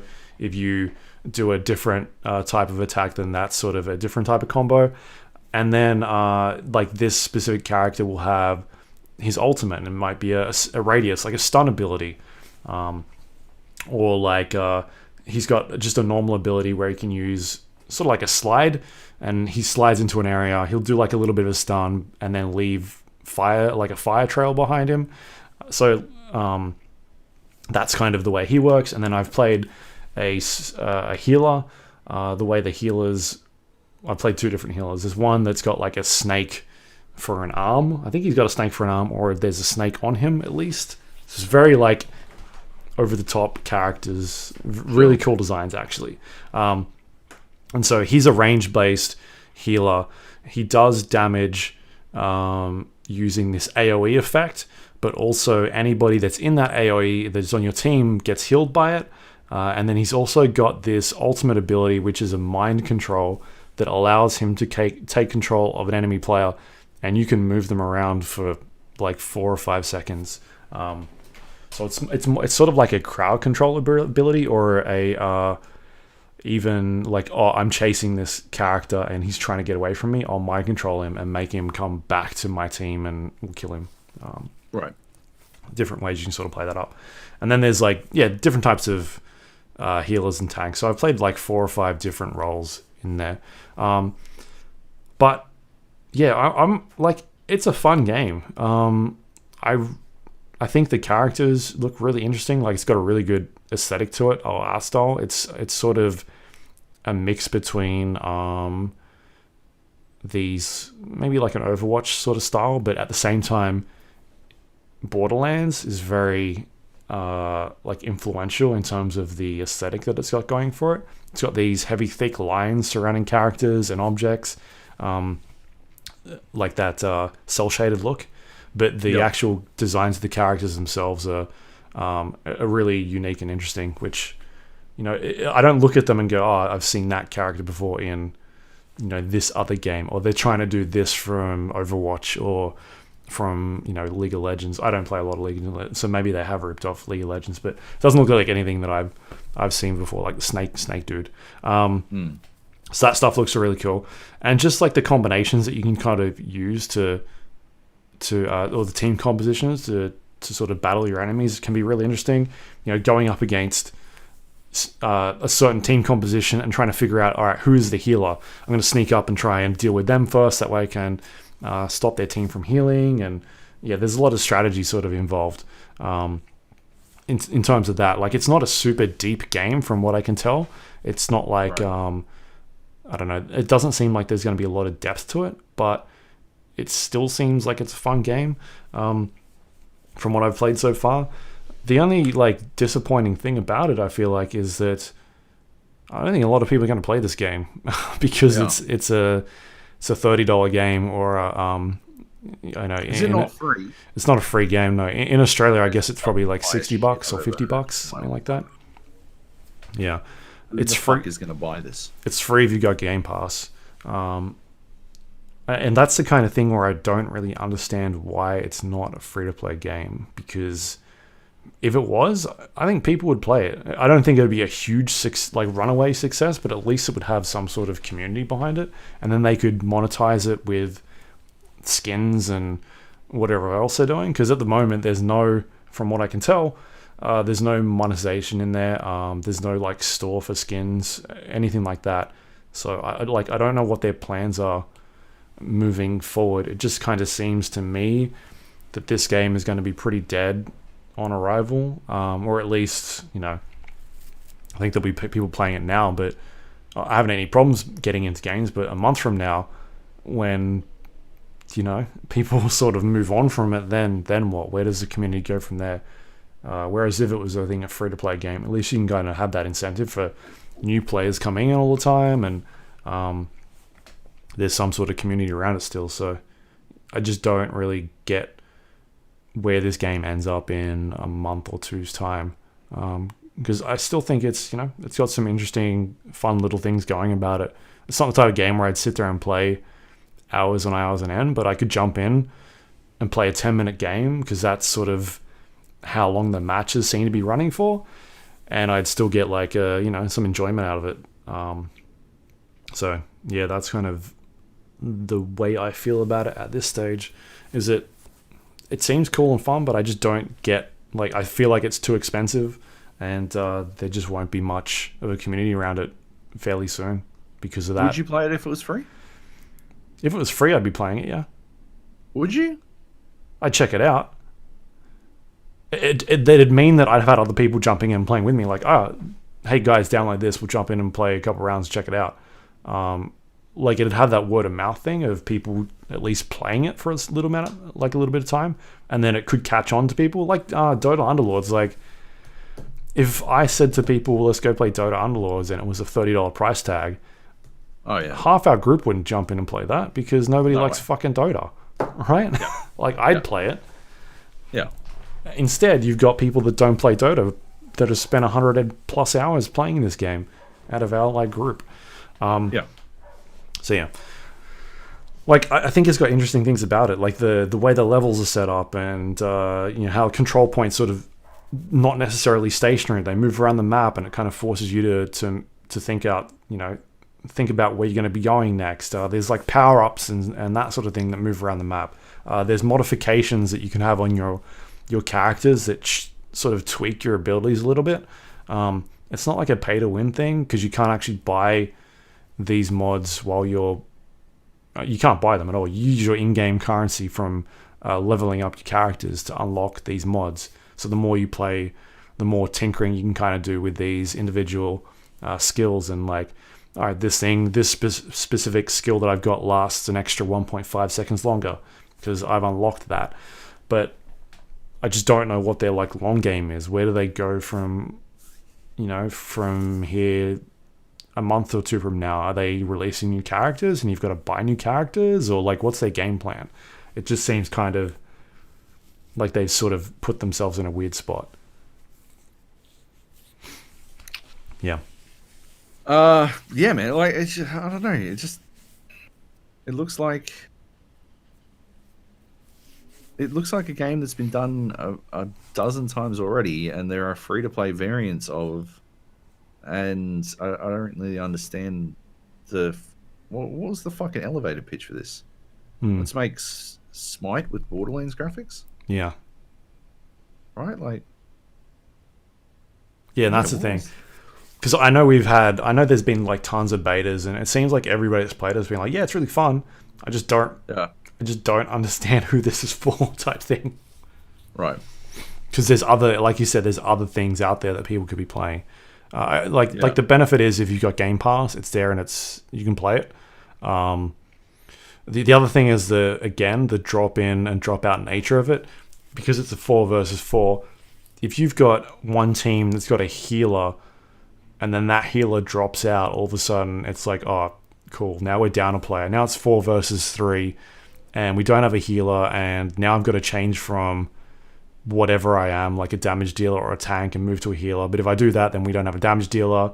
So at least there's like one sway on it, but it sort of means that the person that has the double up needs to decide, like if there's 2 damage dealers, all right, one of them's now going to go healer. Or if there's 2 tanks, I've now got to go heal, or the other way around, like, oh, we've lost our damage dealer. And you got to kind of keep on point with that, sort of. That's what's going on in the match. Yeah, so, right.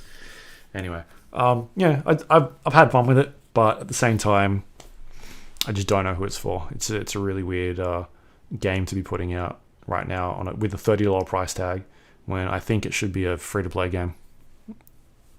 Yeah.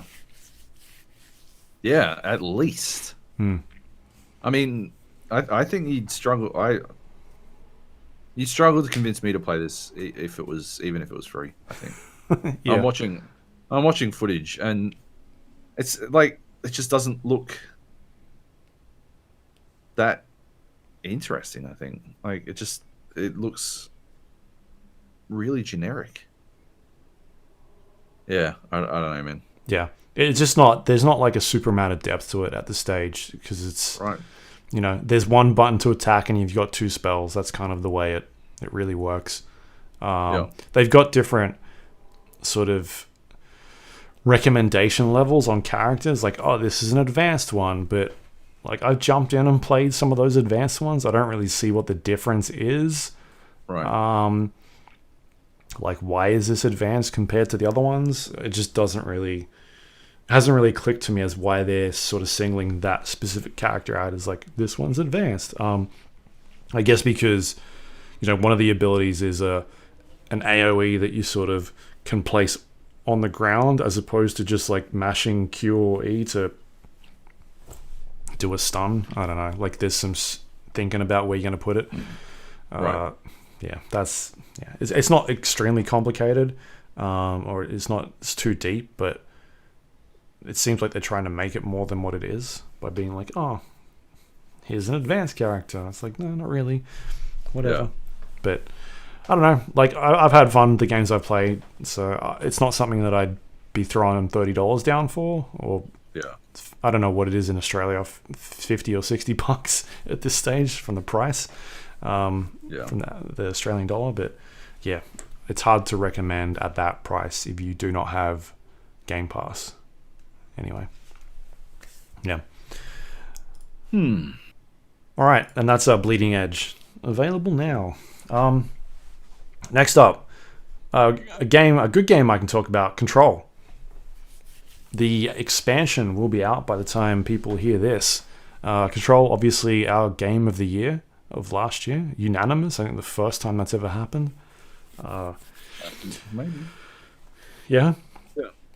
For people that don't know what Control is, you play as a lady. Alright, this is going to be hard to explain. Control. You play as a lady named Jessie Faden, who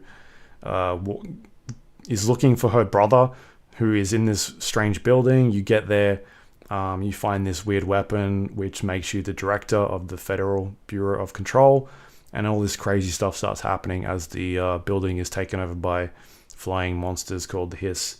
Fun ensues, and eventually most of the Hiss gets destroyed. Sure. You should play Control if you haven't played Control. That's basically my point. For the people that have played Control, this takes place after the events of where Control kind of ended, where the Hiss haven't been sort of eradicated. Like, there's still Hiss around in the game. But you've dealt with sort of the big bad. And so Jessie's kind of sent in to clean up the remaining ones that are around. And if you remember in the Control main campaign, there was a character who was in charge of the head of operations called Helen Marshall. I think you kind of run into her towards like the first quarter of the game. And she eventually goes missing throughout the game. Like, you don't know what happens to her. She kind of just disappears. And this particular expansion is dealing with that. Like, you're tasked to go find her. And it turns out she's located in the Foundation.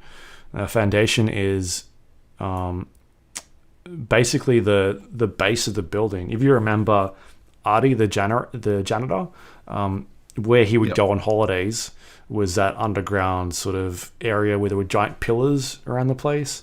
That is kind of like the foundation of the building. And so you go down there, you discover this weird sort of portal, and that takes you off to the actual foundation of the oldest house. And you get there, you start walking around a little bit, and you discover that there's this giant, really weird pillar called the Nail, and it's been destroyed by something, or it's been damaged, and you're not really sure what's going on. And at this stage, the board tells you that the damage that's happened to the Nail has caused the astral plane to begin to leak into the reality of the oldest house. So it's starting to seep in.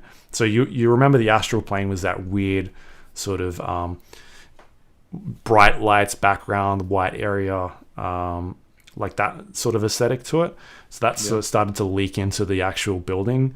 And if it doesn't get repaired, at least if the Nail doesn't get repaired, then it'll just consume the entire place, and that's not a good thing.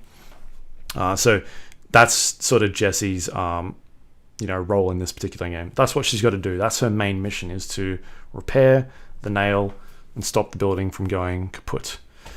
And so you get there. It's a brand new location in the game. You haven't been to this area at all. It's pretty big in terms of what you can go and do. It's sort of split up into a bunch of different areas, and they're all sort of connected by these maze-like caves and tunnels that are underground of the oldest house.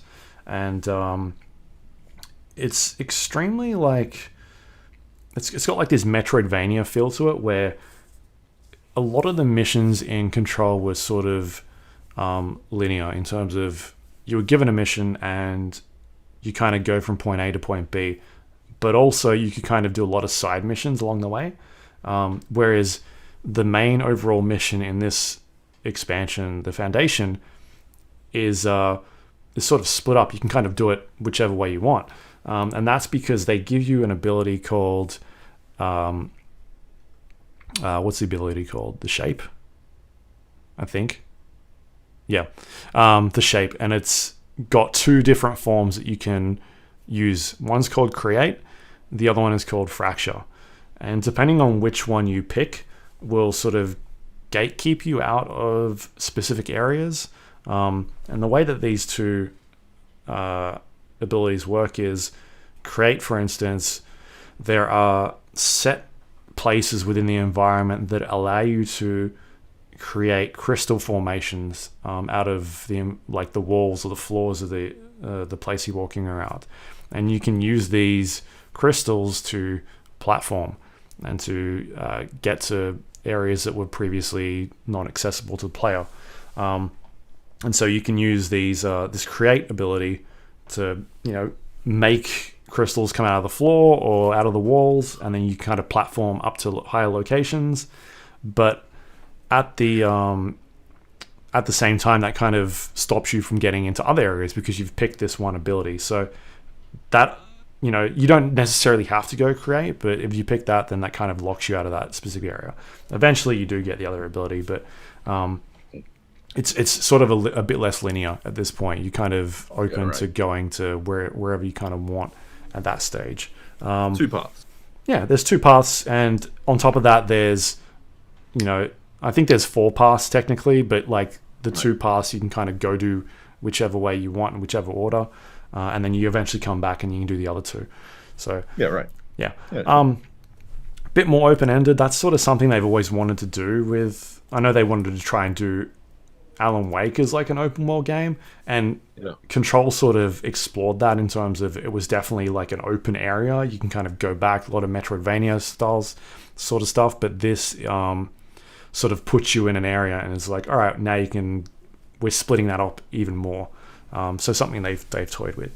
And then the second ability you've got is called Fracture, and that allows you to destroy these crystal formations that are in certain spots. So it could be a wall that's being blocked by these crystals, and you can use your gun, your grip to destroy these crystals and break down those walls and get into those accessible areas.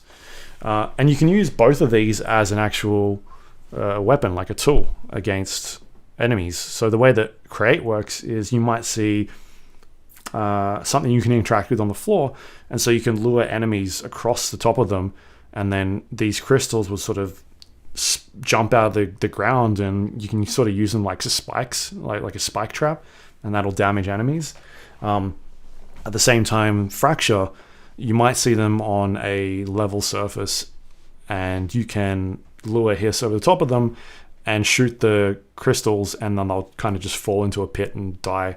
So they're kind of used as a puzzle, but also as a weapon at the same time. So interesting sort of ways to do that. On top of that, there's a new enemy called the Sharpened. And the way that these guys work is they're extremely fast. Like they kind of just run at you, and they do this like teleport dash ability. And they get really close up into your face, and they've got these axes that they hit you with. And generally, they'll spawn like a couple of them at a time, like 4 or 5, and you've kind of got to deal with them not surrounding you and getting really overwhelmed by all these Sharpened, like just running at you constantly. The dodge ability or the evade ability comes in a lot of handy because you kind of hear the noise when they're going to attack, and so that gives you the tell of like, oh, I've got to quickly get out of the way of here. And the other alternative is to just fly away, like levitate away, but they can throw axes at you. So you can try and fly away, but if they throw an axe at you, you've got to try and dodge. What I found was really helpful is I would get them really close to me and then fly away, and then use the ground slam. Because they'd be in like a close-knit area. Ground slam does an AoE damage, and see you later. Which is something I really like about the game. They really force you to think about the other abilities that are in the game. I didn't use ground slam a lot when I played.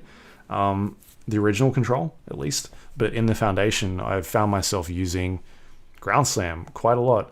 I end up using shield quite a lot. I don't think I used the shield ability at all when I played the original Control, just because I never really felt like I needed to. There wasn't any purpose for me. And that's kind of a downfall of the game. Of like, we talked about Doom quite a lot and how the game sort of doesn't force you to think about the weapons you're using or the abilities that you've got, and the enemies that it kind of throws at you, it doesn't really matter. You can kind of just shoot them in the face, and Control suffered from that a little bit on some of the enemies, at least. Like there was definitely enemies that like had a shield around them. You had to switch to a specific gun to sort of shred the shield, and then eventually you could fire your normal gun at them. Whereas this, I felt like I used the shield a lot more because it would throw a specific enemy at me, and if I didn't have the shield, it would make things a lot harder, especially some of the boss encounters. Like there's one fight where you're on a moving platform and you can't leave this platform. It's a very enclosed space, and so you have to rely on the shield to protect you from these attacks. So I like that they've done a good job of thinking about, all right, what are the things people didn't use a lot of, and how can we fix that? How can we make them use those tools that we've given them? So that stuff's pretty cool. There's also a new ability attached to Shield called Shield Rush. This isn't necessarily part of the Foundation update. It's just an update they're bringing out. So there's new Shield Rush that basically lets you bring up your shield, and you can use your evade and like run into things and it'll cause damage. So there's a new skill tree in there as well that you can spec into if you want to have a Shield Rush. And also on top of that, each skill has an extra slot down the bottom, so you can go one further down. So a little bit more powerful in this version of the game. What else is there? There's, in terms of like the visual style of the game, obviously Control's a really good looking game. Really distinctive looking. Yeah, and just like the lighting stuff they're doing with the ray tracing on the GTX cards, sorry, the GeForce RTX cards. Even without that, it looks great on consoles and that sort of stuff. But I don't think they do a lot to sort of bring anything new or fresh to the look of the game. It sort of seems like, oh, okay, I've been down this office before. Like the assets all look like they've just been reused for the most part. There's a couple of like in the caves and that sort of thing. It's this red, like there's red dirt everywhere, but at the same time it's just a cave. Like you've seen this stuff before, and all the stuff in the buildings are the same.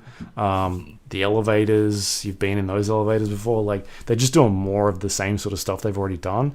It just kind of looks the same again. So that's something that I think they could have improved on, at least a little bit. Because it still looks really good. It's just I would have liked to see something a bit more fresh. But I think the main thing that like a lot of people would be here for is, if you're a fan of that last game, is the like storytelling. Like, where does this story go from here? What are they trying to do? And I think they do a really good job of letting the player sort of explore more of that world. You find out more about like the oldest house and the history behind it.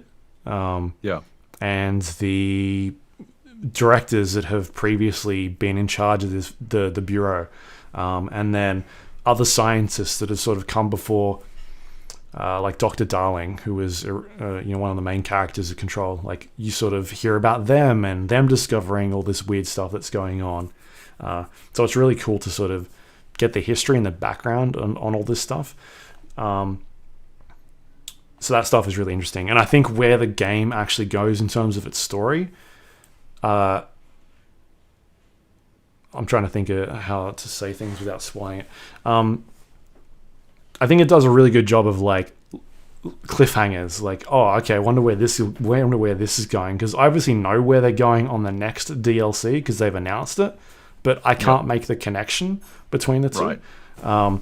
So whether or not that is actually going to have anything to do with it, or if I'm just reading too much into it, maybe I'm just completely wrong about where I think they're going. But I finished that DLC thinking, oh, that's really interesting. Like, I wonder what's next. Is this like what they're going to be doing? Like, as soon as so Steve Wright, I'm doing the review for Survivor. He also got a copy because he's doing some stuff for it as well. And so as soon as he finished, I was like, had to ask him about certain things. And same sort of thing that Control did, like talking to other people about the game and trying to sort of get their thoughts on it and what they, what they thought about the game and the ideas it was trying to bring. So that stuff is really cool. Like, I love the storytelling in these games, and I think that's where a lot of people will get a kick out of it. If you're really invested in Control and you want to learn more about this world and what the game is doing, then it's definitely something you want to check out.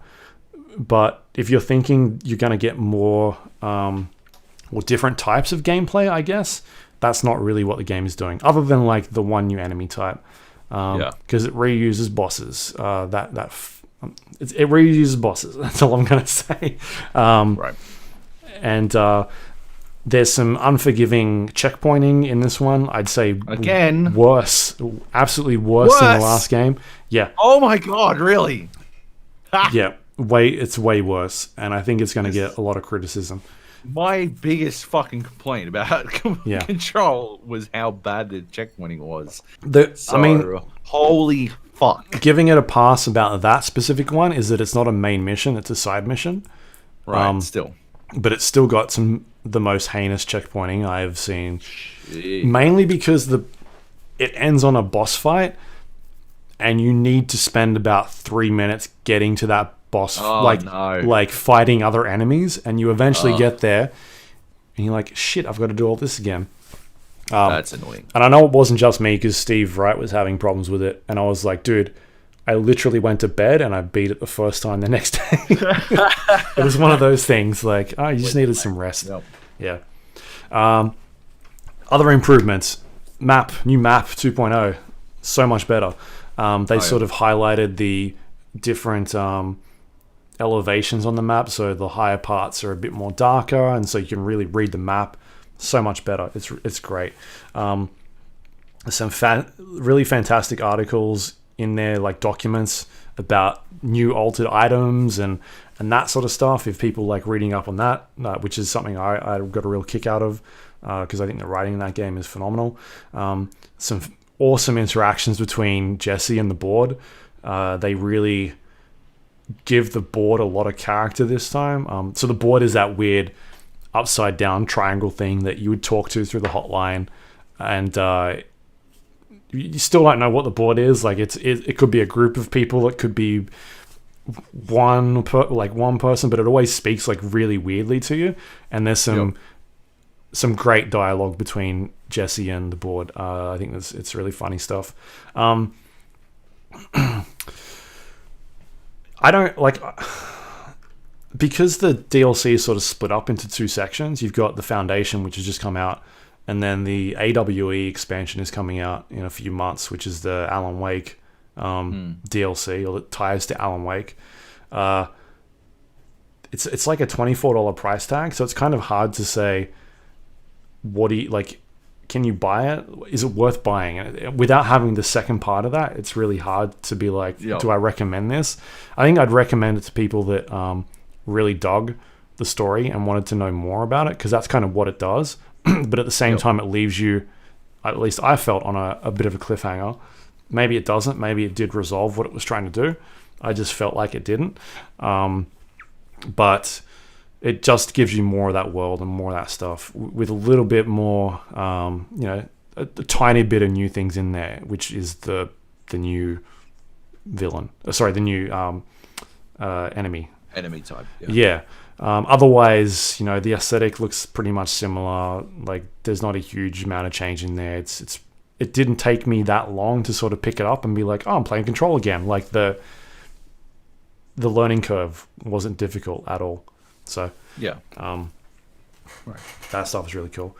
I wanted to tell you a story, though, if we've got time. Yeah. Do we have time? This could be a spoiler for some people. Okay. For 95% of people, it won't be a spoiler because they're not going to find it. Right? Okay. Yep. If you're the type of person that really likes Control and is going to play this expansion, and you're going to jump in there and try and 100% it, I would say fast forward 5 minutes, because you might want to do it all yourself. Otherwise, to give you an idea, this thing that took me to figure out, Steve and I to figure out, two of us, took us maybe 2 or 3 times longer than it took us to actually finish the game. So the game is about 4 to 5 hours long, and this thing I'm about to talk about took probably 10 hours, maybe longer, to sort out. Right. Yep. Shit. Okay. So anyway, there's a thing in the trailer they've been teasing, which is this fucking cat. There's a cat, and it's one of those like lucky cats that like waves at you. Oh yeah. All right. There was one in the original game where the luck and probability room, where you would activate it and then do a bunch of other things, and then eventually you'd get the golden suit for Jesse to wear. This cat has been in a bunch of their marketing material, and there is a section of the game where there's these like giant pillar doors that sort of stop you from going through certain areas. It feels like a loading point, where these giant heavy doors sort of lift up from the ground and go up, and there's like 3 of them, and there's generally like a giant walkway in between all these. Feels like a loading zone. Anyway, there's one of those in this game, and you can actually levitate to a point in the map, which is another one of these doors, and you'll find this cat sitting out front of it, and it's sort of just sitting at this door. You don't know what it is. There's nothing there. Anyway, I'm playing this game, and I find a shower in this room, right? And I interact with it because I can interact with it. She hits it. Nothing happens. I'm like, okay, whatever. A couple hours later, I eventually get into this secret lab, and I'm just running around, and at the back of the wall in one of the rooms, I find a valve. It's just there's a bunch of pipes. There's valves all over the place, but this one I can interact with. And so I interact with it, she turns it, and then that's it. I'm like, that was weird. And then I immediately thought, oh, I wonder if it's got to do with that shower. So I finished what I was doing down there, backtrack back to the shower, which is somewhere else outside the where I'm at. And I get there and I activate the shower and I hear this like pop behind me. And I turn around and there's this fucking cat, this cat statue. It's like waving at me. So I go interact with it. It disappears. And I get this document. It's an AWE document. Altered World Event, or AIE, can't remember. It's a document that you pick up in the game, and it starts talking about these cats and how it was once found in the director's chair. They eventually, contained it in the panopticon, but it started multiplying, and eventually they all disappeared. They didn't know what happened with it. And so I'm like, okay, that's weird. And so I go back to the cat on the where I was before, and now there's a cat. That cat is there and it's waving, and the door opens, but there's like another door behind it. So now there's two cats out the front of this door, and it's waving, and there's a bunch of doors there. I'm like, that's weird. So I messaged Steve Wright, and I'm like, whereabouts are you in the game? Can you go to this door and like see what's going on? And he sends me a screenshot of this cat out the front of this door. I'm like, okay, cool. It's not just me. It's like there's something going on here. Anyway. So I wait for Steve Wright to finish the game, and I'm like, so did you find anything weird, like any more cats? And he's like, no, I didn't find anything. So I tell him where my cat is that I found, and eventually he's like, all right, well, what about this place? Like, because at this stage I don't know what this fucking cat is doing. Like, it could be part of the next DLC. Like, I didn't see anything else like this. It was really strange. So Steve's like, oh, I noticed that there was these weird, like the two cubes up on a ledge near the starting area. And so he goes over there and he's like, there's a grid nearby. It looks like an excavation grid when I go there and look at it. It's like set up with like string, and there's like flags nearby, but it's set up in like an 18 sort of grid layout. And so now I'm in my game, he's in his game. And he finds these two cubes, and we're looking around, and I'm like, oh, okay, I found another cube over here, and then he finds another cube. We eventually find like 8 cubes that are around the place. These like black cubes, but there's not enough. There's not 18 cubes, and so we're trying to figure out how to put them on this grid to try and make something happen. At this stage, it could be just a bunch of cubes and some grids. Yeah. But we don't know what's going on, so it just seemed really weird for them to put these cubes. So then he starts fucking around with that. He doesn't know what's going on. Neither do I. And he mentions that there was also like a hallway that he found, and that was kind of blocked off, and he couldn't find out how to get the other side. And I'm like, oh no, I actually know how to get to that side. You got to do some like jumping, and you get there.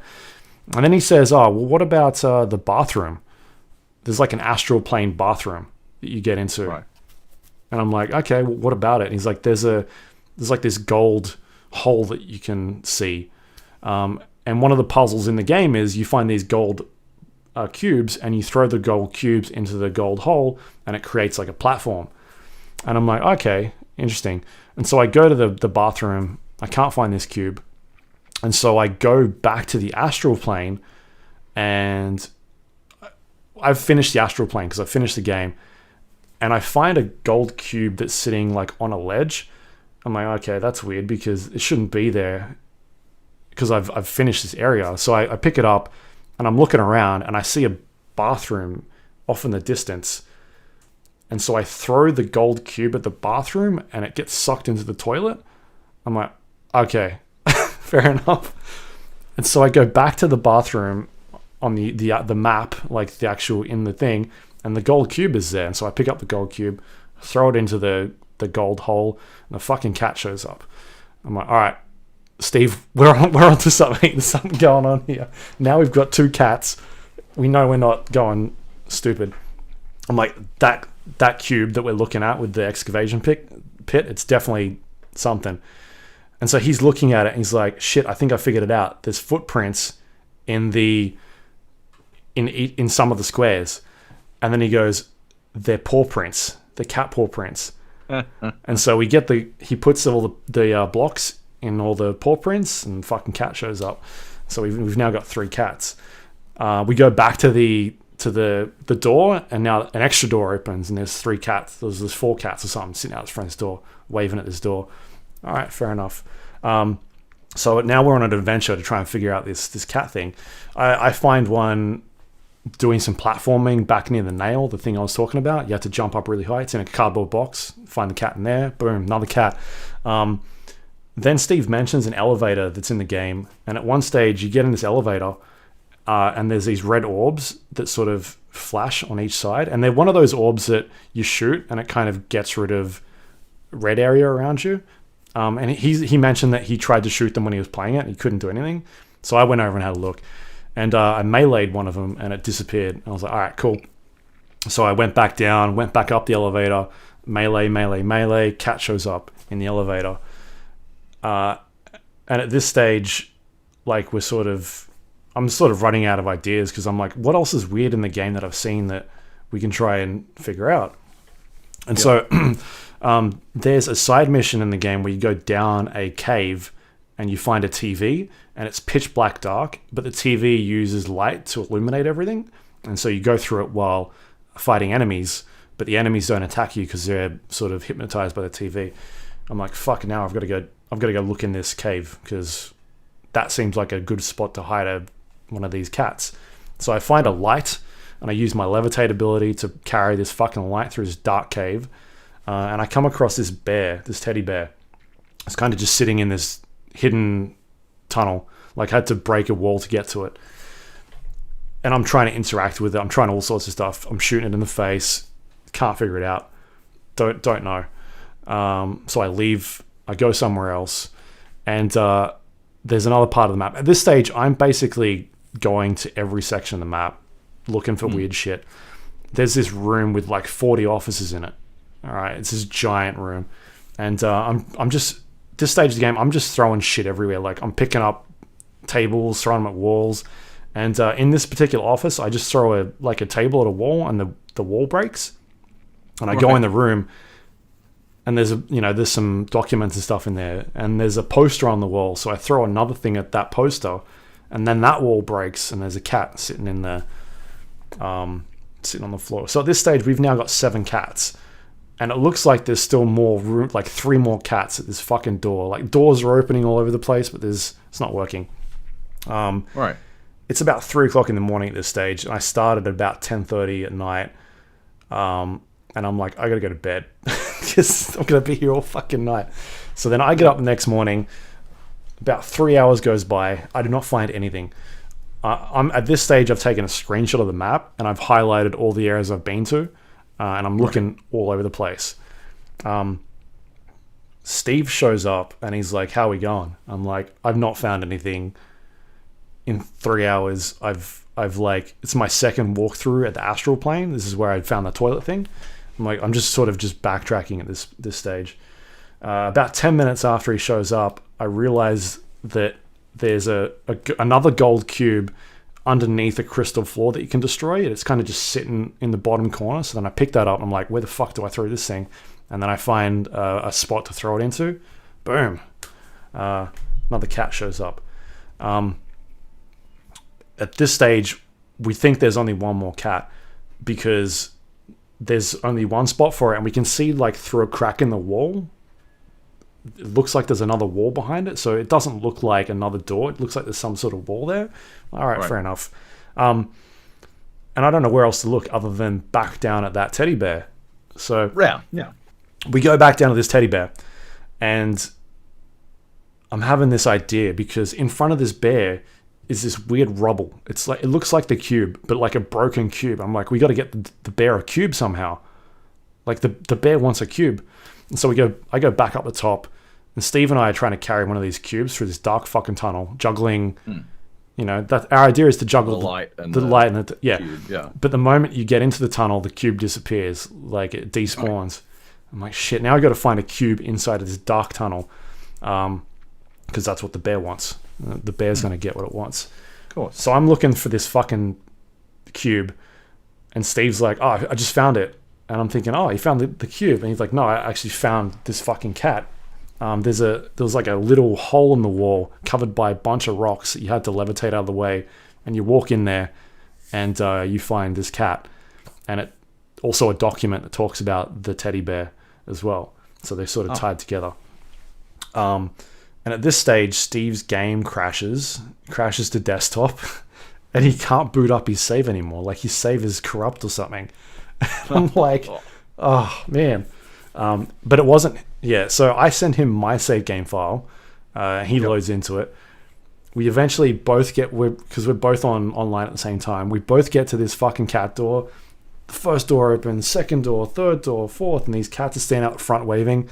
Last door opens, and we walk in there, and there's a shrine of cats everywhere, right? Like there's a podium, and behind it, a shrine of cats. All the cats we found on the wall. There's a painting of a cat, like in a suit, and then on top of the walls, there's cats, like these cat statues everywhere, and they're all fucking waving at you. And on the podium is a set of cat ears, and Jessie picks them up and she puts them on her head. That's it. That's what you got. You got some fucking cat ears. That is amazing. That is spectacular. Needless to say, Steve and I were pretty pissed.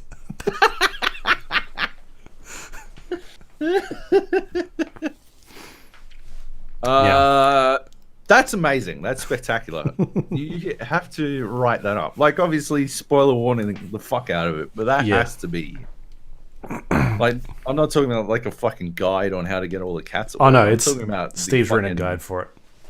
No, forget the guide. I'm talking the fucking process. It reminds me of the vampire thing from Red Dead Redemption, except the vampire thing wasn't a fucking kick in the. Yeah, like holy shit.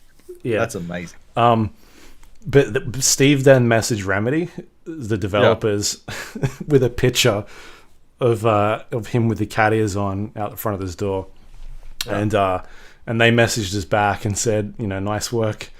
The team had a bet going on how long it'd take people to find this, and it's like they didn't think it would be this fast because we did it in like 2 days. Yeah. That is gold. And that was just two of us. Like, I don't think it would have went longer than a week with the community behind it, especially. Yeah, like I feel like there might be some guides out there, because all it needs is one person to find two of them to be like, oh, okay, there's something going on here, and then all of a sudden, so I don't know if we were the first, but yeah, it still was really interesting. I thought there was going to be something like something crazy behind that door. Not a bunch of cat ears that Jessie can wear. But there you go. If you want to save yourself a bunch of time, you can go to Survivor and check out the guide for that, though. Or just the screenshot of the cat ears. Yeah. Anyway, that was still like a cool little side thing. Like, there's no mission that pops up for any of this. It's you just kind of do it, and it happens. So that stuff is really cool. I just wish the payoff was a little bit better for us, at least. Not the worst. Yeah. It took us a fuckload of time to figure out as well. That is gold. But it was still fun, enjoyable. So there you go. That was my Control story. Yeah. But otherwise, yeah, I dig the game, the expansion. I'm super excited to see what obviously the Alan Wake DLC is, because holy shit, I think that'd be amazing. But I do like that the Foundation kind of fills in a bunch of backstory and lets you know a little bit more about the oldest house and the things that have gone out before you kind of got there, and you kind of learn about new characters in this world. So yeah, it's not a super long game. Take you 4 or 5 hours to finish. So I'd recommend checking it out if you've got the that season pass, especially if you're amped about the Alan Wake DLC. Like, you're gonna play that, may as well check this one out. The Horde mode stuff they did beforehand, the Expedition, I think it was called, was kind of, a throwaway thing. Horde mode, nothing much to it, no story stuff really. This kind of adds a bit more meat into the game, so that's always good. But otherwise, that is all. Control, the Foundation, out now. Cool. Yeah. I hate cats after that whole thing. Yeah. Do not like cats. Hate cats. Yep. You got fucking 16 of them, whatever. Yeah. Next up. Cool. Valve made a new game. Valve made it. Valve don't make games. So, anyway, Half-Life Alyx came out this week. and I've been playing it. I haven't finished it yet, but I have been playing it, and it's fine. I guess it's fine. It is, I wouldn't buy a fucking VR headset for it, Luke. But it's fine. Yeah, Half-Life Alyx is the VR only Half-Life sequel that people have been waiting 13 years. 13 years for. And damn, starting to understand why Valve didn't want to make a fucking new Half-Life game, because I don't think it's because they felt all. I think they said somewhere that they felt they couldn't meet expectations, and I don't think it's because expectations were too high. I think they're not good enough anymore. Half-Life Alyx is cool. It's the most polished VR game I have ever played by such a long way. Yeah. Like, by fucking, like, miles and miles. It is so much more polished than any other VR game I've played. And it's also probably the least ambitious VR game I've played. You play as Alyx Vance, from Half-Life 2. You're tasked with saving your dad, Eli Vance. It's set 5 years before. It says in the game 5 years before the death of Eli Vance. There's a character on the side. I can't remember his name off the top of my head. Russell, I think it is. Russell. He's played by Rhys Darby. Yeah. Who Werewolves. is the? Hey, isn't he a werewolf? Yeah, he's one of the werewolves, not swearwolves, from What We Do in the Shadows. He's in that what was that? Guns Akimbo. He's in Guns Akimbo. He was in an X-Files episode, wasn't he? He was in one of the new X-Files. He's basically just and obviously Flight of the Conchords. He's Murray from Flight of the Conchords, the Conchords manager. And he's a Kiwi. It's very weird hearing a Kiwi voice all the time, but he's a very funny man, and he's got some great dialogue in this. And his ability to deliver awkward dialogue is, he's easily top tier in that department, and he's probably the highlight of the game, in my opinion. Anyway, so you play as Alyx. Some stuff sort of goes wrong. The Combine arrive. They take your dad and you escape. You get these Russells, these gloves that allow you to manipulate gravity. I guess the prototype of the grav gun. Yep. And the way they work is, you point at things, and then you grab with the trigger. I guess you grab. I think the game's functionally made for index, but nobody can buy a fucking index because they only made 12 of the fucking things. So, it works with basically every VR. I've got the original Vive. So I've got the original Vive controllers, you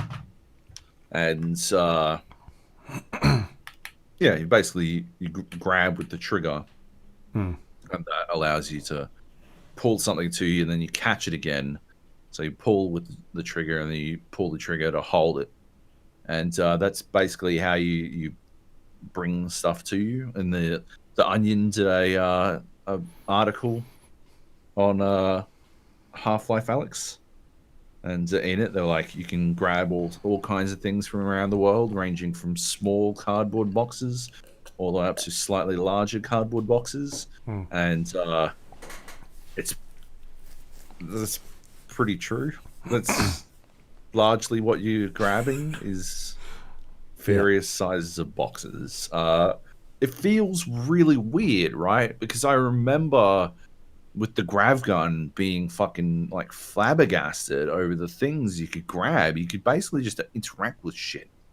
Like from around the fucking like around the map. Like the obviously Half-Life 2 had massive like entire puzzles involving the use and mastery of the grav gun, and this doesn't feel like that at all. It feels like at most, like largely what you use the Russells for, the grav gloves for, is to bring ammo to you from a distance, or there are these things that allow you to upgrade your guns, like this currency that you use to upgrade your guns that you grab from like out of the way places.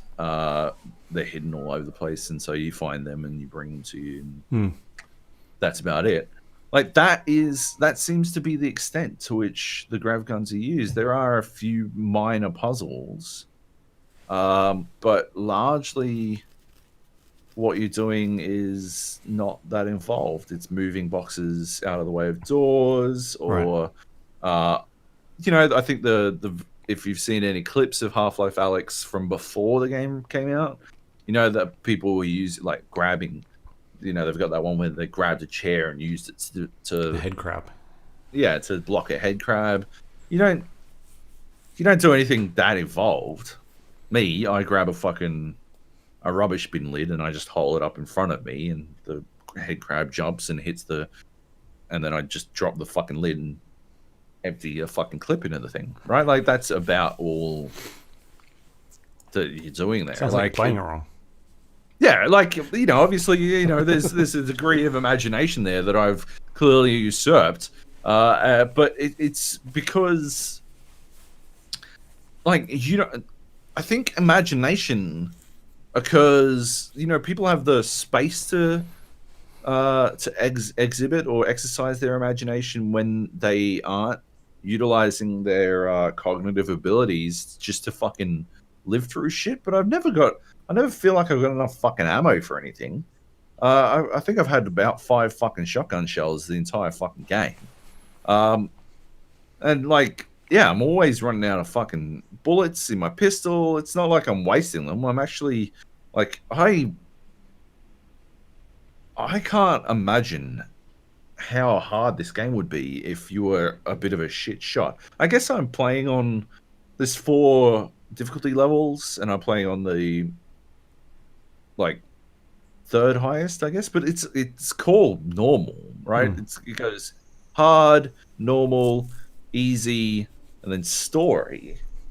I'm playing on normal, and I'm sitting there wondering how the fuck people have enough ammo to get through this shit and like fuck about, right? Like, I guess the only thing is I don't want to get hit at all, because I think in VR, right, being hit at all is greatly more impactful than even like fucking the most devastating, like getting kicked by a giant in Dark Souls or something and losing 90% of your fucking health. Doesn't have anywhere near the impact of having a fucking head crab jump into your fucking face in VR, because that you lose yourself, right? You are full-blown mum spaghetti at that point. You're like, Jesus fucking Christ. Right, so that has a fucking psychic impact on your ability. It doesn't matter if you look at your hand and you've still got like 2.5 fucking hearts left. Like, your heart is fucking, mate, thumping in my fucking chest. I'm like, oh Christ, this is the big one. My left arm's gone numb. And there's no beds left. I'm going in the hospital. I'm gonna fucking die on this one. Yeah, like I don't want to get hit at all, and so yeah, I'm taking everything really fucking cautiously. Like playing it pretty fucking slow, and so I'm not taking risks. Like, oh, I wonder if I pick up this fucking chair and see if I can block it. I'm just like, fuck that shit. Give me a fucking. I'll use a fucking lid, and I'll just fucking drop the thing, and then fucking pump it full of fucking ammo. Like that. That's it. Like that's the fucking extent of my fucking experimentation, is doing things I know work, because yeah, like I feel like I can't afford to do anything beyond it. So anyway, yeah, it's also very linear. Like there's not a lot of, like, it feels like I'm not experimenting because it feels like there's not much point to it. Like you do things, you go through an area and it's, you go through a sewer at one point and it's a fucking sewer, and yeah, you just, like it feels like Half-Life. It doesn't feel like they've taken into sort of where games have headed the last decade. Yeah, exactly. Right, like games have A bit more open-ended. I think it's even more linear than Half-Life was, though. Like Half-Life was quite linear, but at least the areas were broad. Yeah. But I guess because by the nature of the fucking VR, you don't want people wandering around too broad an area, too wide an area, because they have to make those actions themselves. So I guess it feels even more narrow than that. But I guess my problem is I'm coming off playing Boneworks, which didn't have any problem with any of that shit, right? Like Boneworks was an ambitious game. Boneworks isn't anywhere near as polished as Half-Life Alyx. They only just recently added the ability to save mid-level. No. But like that said, the old Skyrim thing, if you saw a fucking mountain see that mountain, you can go climb that mountain. There weren't mountains in Boneworks, but there were fucking like walls and shit. I'm sure you could probably find 9 cats in fucking Boneworks somewhere, like that kind of shit. Like there's all this shit that you're like, oh yeah, I could probably, I could maybe climb up there. Let's see if I can climb up there. Meanwhile, in Half-Life Alyx, you can't even jump. Like you climb ladders to go up, or certain ledges you just sort of teleport up, but that's about it. And I feel like I'm constantly being like restricted by where I can move to.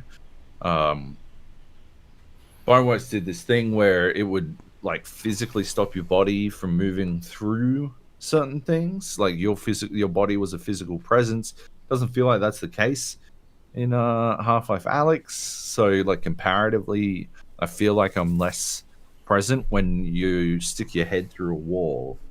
Everything just goes bright like orange, So Half-Life orange. Yeah, so you can't see through it and stuff, which I think is just a bad way to do it. I think they do it because people get motion sick, the Boneworks way.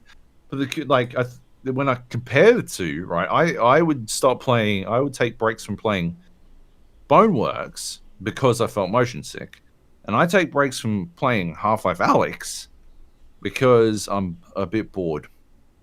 And that's not good, right? I would rather feel a little queasy than feel a little bored with the fucking $70 game I just paid for. Like that's fucking crazy to me. Which I think is a little bit why I haven't fucking finished it yet. I mean, I've played it a bunch. I can probably have a squiz at how much time I've spent, because I've been recording myself playing the whole time. Right. And I think it's worked most of the time. So what's this? That is Boneworks. Cool. Real helpful, dickwad. Here we go. So what do we got here? What does your Steam say? Yeah, Steam is notoriously incorrect, but Steam reckons 5 hours, and I've got about 5 hours of footage, but no, shut the fuck up. It failed. One of the recordings failed. Yeah, one of the recordings failed, so... Right. So 5.5 hours. Probably just shy of 6, I would say. And... yeah, it's like, I don't know.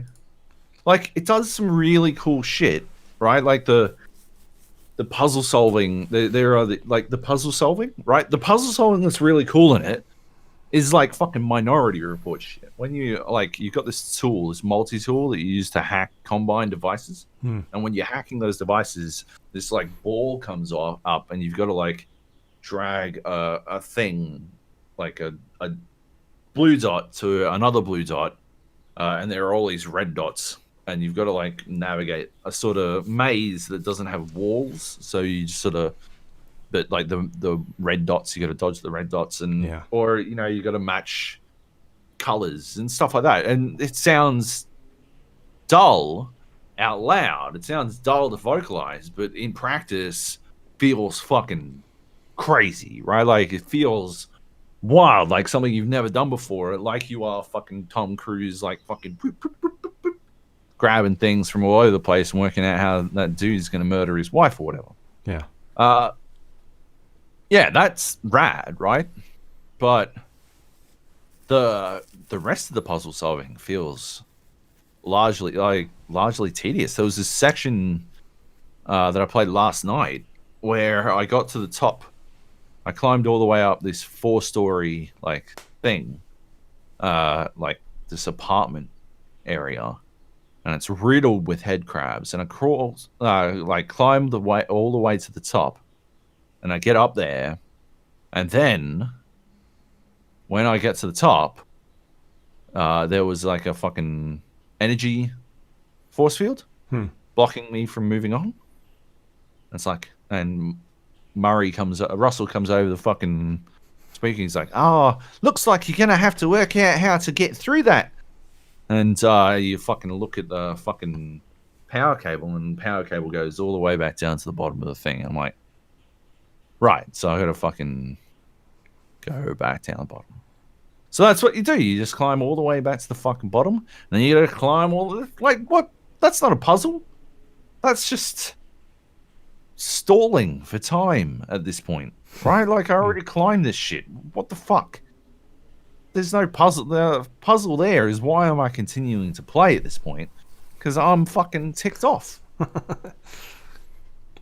Anyway, so I get to, I did that. And I was just, In the next section, they got these, like, electric dogs that zap you. And I don't find them particularly interesting as enemies. They're basically just annoying. But last night I died to one because for the first time, I'd never seen it do this before. When like they inhabit these corpses, and they make them slam the ground, and then that shoots out a fucking line of energy, and if you get hit by the energy, your gun stops working and you can't move and all this kind of shit. It sort of stuns you.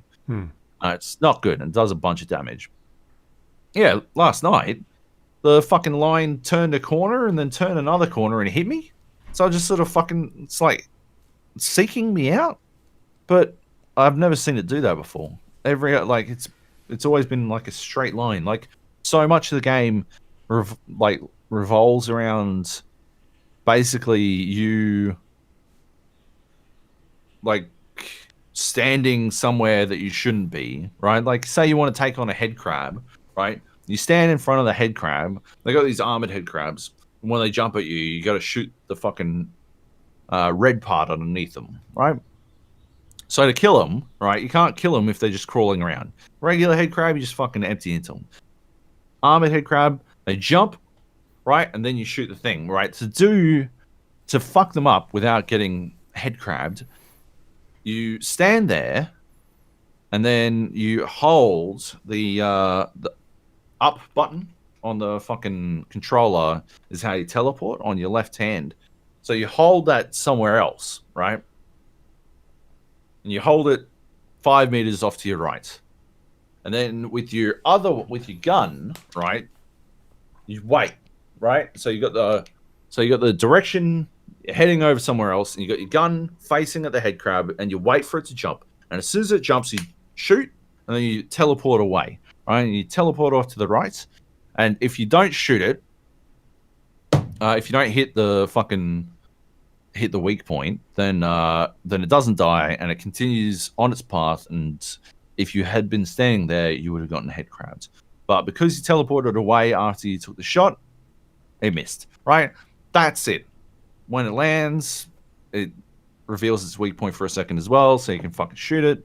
But largely, you just do that, right? You fucking wait for it to jump. There's exploding pustules that you have to stand next to, and you wait for them to expand as much as possible, and you teleport. And so to do that, you teleport up next to one, right? And you hold the fucking teleport 5 meters to your right. And then when it gets to the maximum, you teleport away and it explodes. And you're like, oh yeah, cool. And yeah, same goes for electric dogs. When they go to the slam on the ground, teleport to the right, and the line misses you, and you're fine. Except last night, yeah, the fucking line that it shot out fucking turned 2 corners to fucking find me and kill me. And I'm like, yeah, right, okay, well, I haven't seen it do that before. It's an interesting way to introduce a brand new fucking move for it, but whatever. And also, it was also electrocuting me through 2 walls. Like, it was because if you get too close to them, when they're inside a zombie, they electrocute you. It was doing that through multiple walls, and I don't know. Feels like the walls would provide at least a little insulation. Apparently not. Just sort of clipped through. Fine, cool. That's great.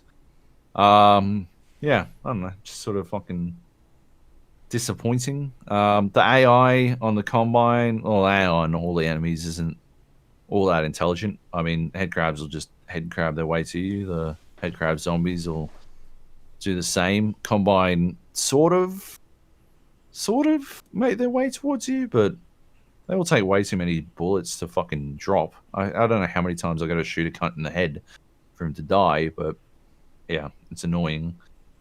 Because I think resource management is probably the least exciting part of the game. So yeah, but like when enemies don't die quickly, resource management plays a large role, and I just find that a little annoying, a little tedious.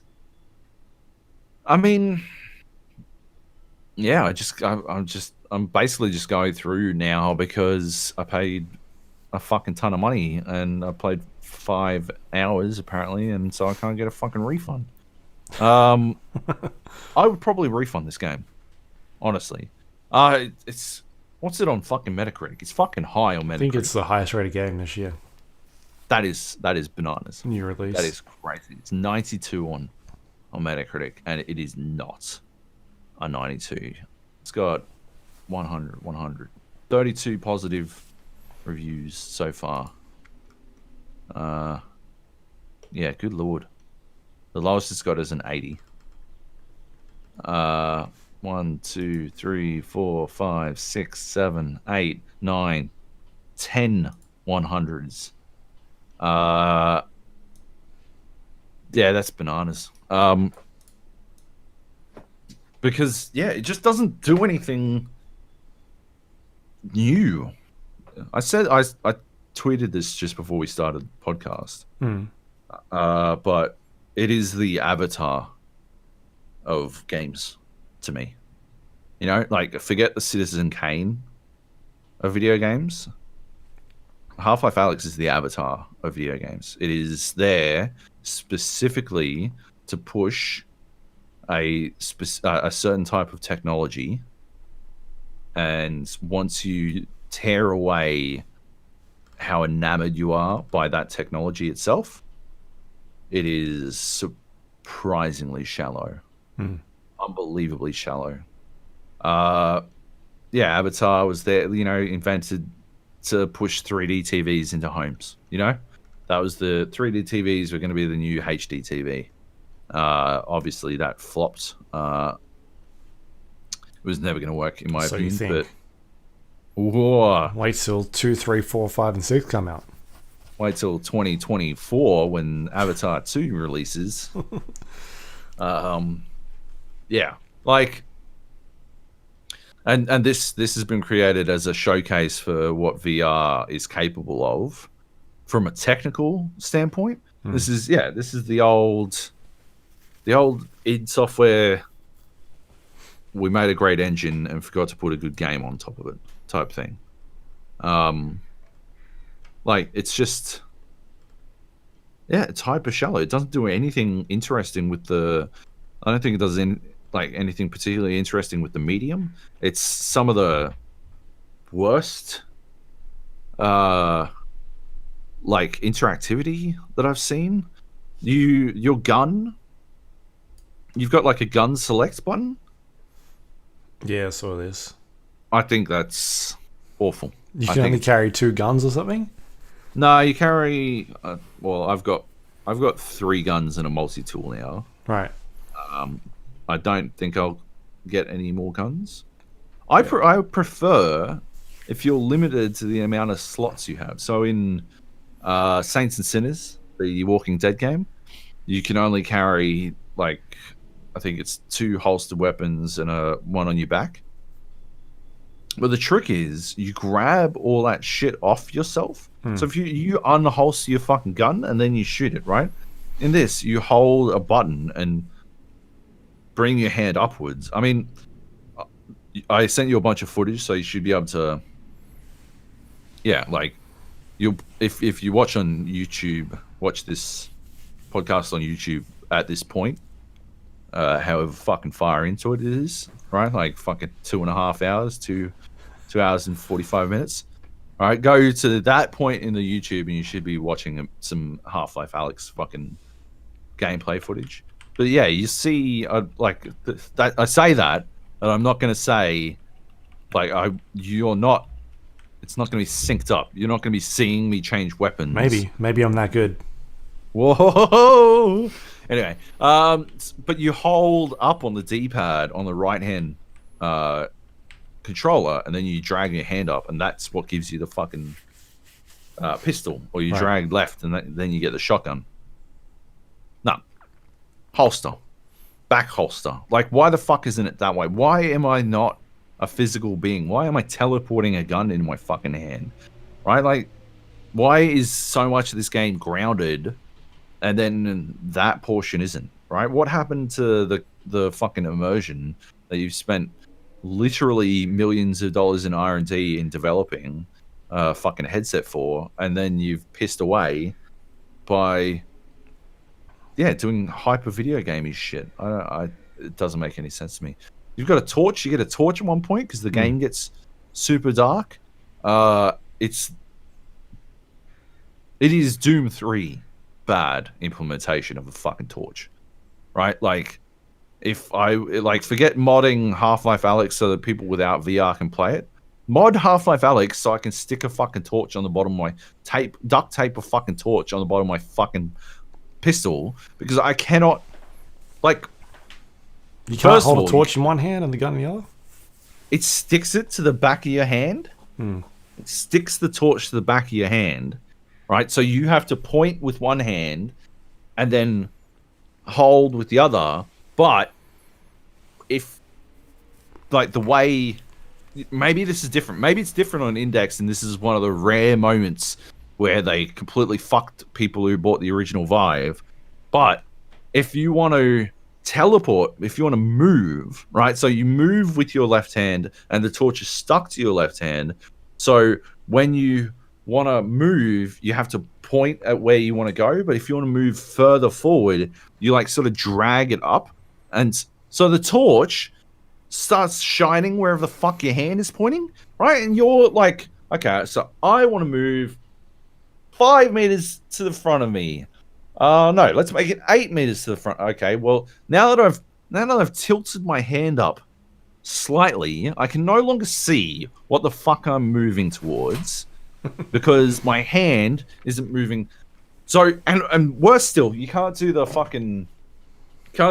cop, you know, like you can do the cop style, hold the torch in one hand and like pistol on the other and walk in like you're in SWAT or some shit. You can't do that because if you do, you can't move forward, right? Because if you hold, you can hold your gun with 2 hands, right?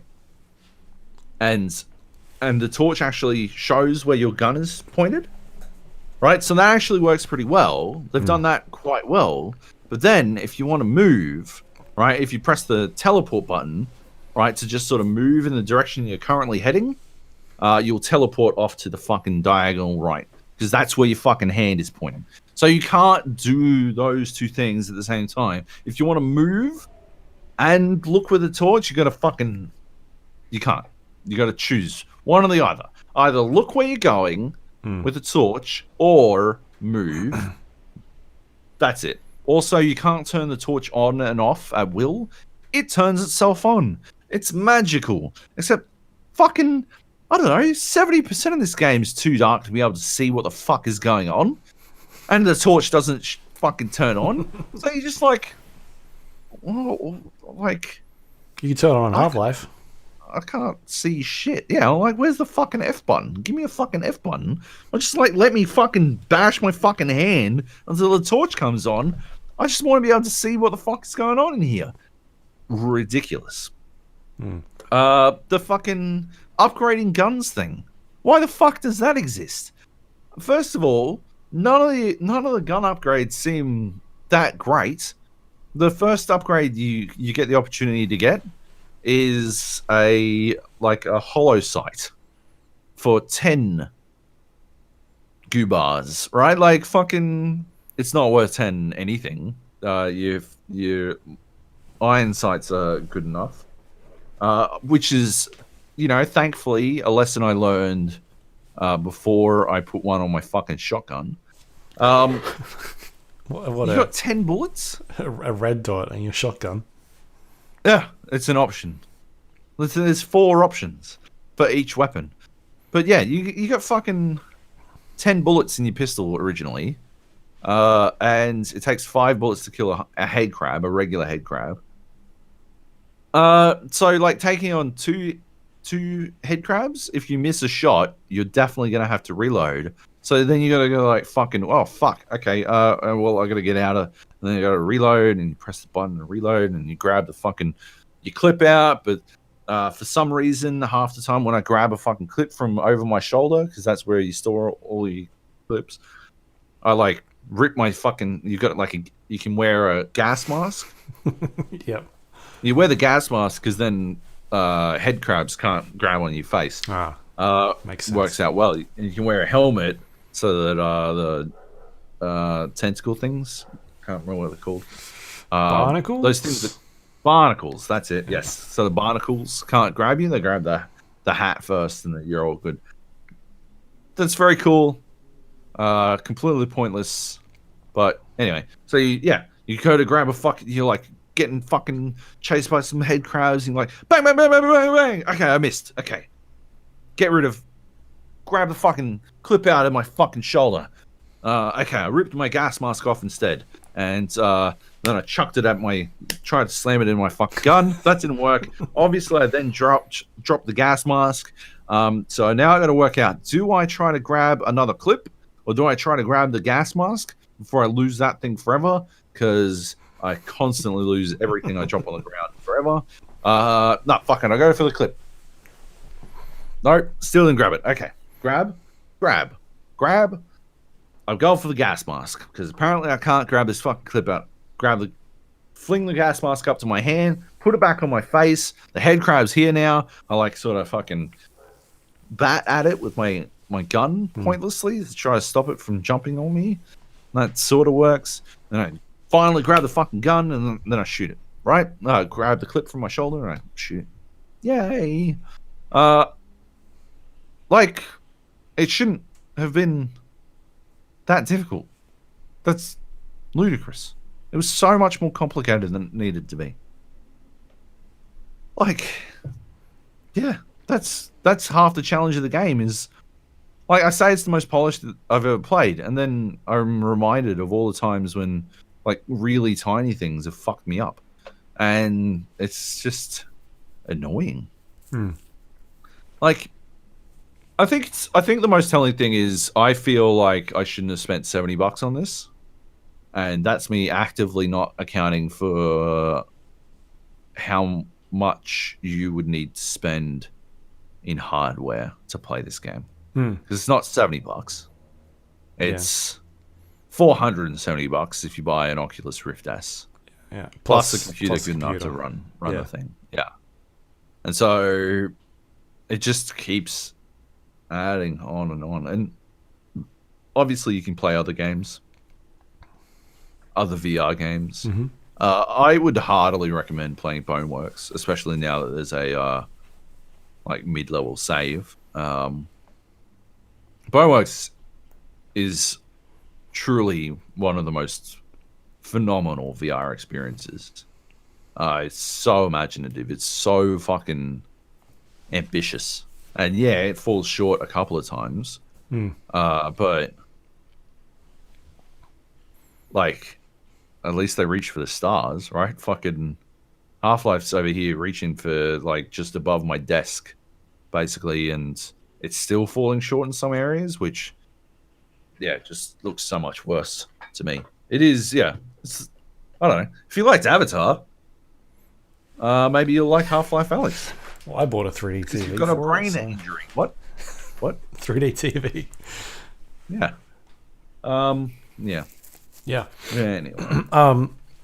There are multiple ways to move in the game, though, are there? Because I feel like I've seen people not teleporting. Yeah, you can do different play styles. You can do like the moving on a thumbstick, but I don't have a thumbstick. I've just got the direction pad, and that never feels good. I believe the index controllers have a thumbstick. Okay. So that's why people choose to use that method. Yeah. So yeah, like I was saying, it might actually be one of those situations where, it's made better for index users, and it's a complaint that they wouldn't have.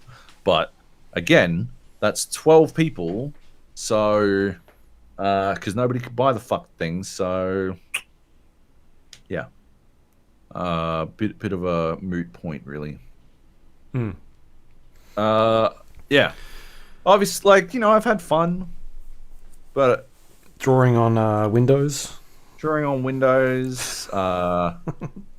Yeah, like doing goofy shit. Like there's definitely goofy fun to be had. But it's like I've seen those videos going around of like the one, obviously, that you've done, and then like there's one on Reddit today where there's like a math teacher that's done a giant equation across the board.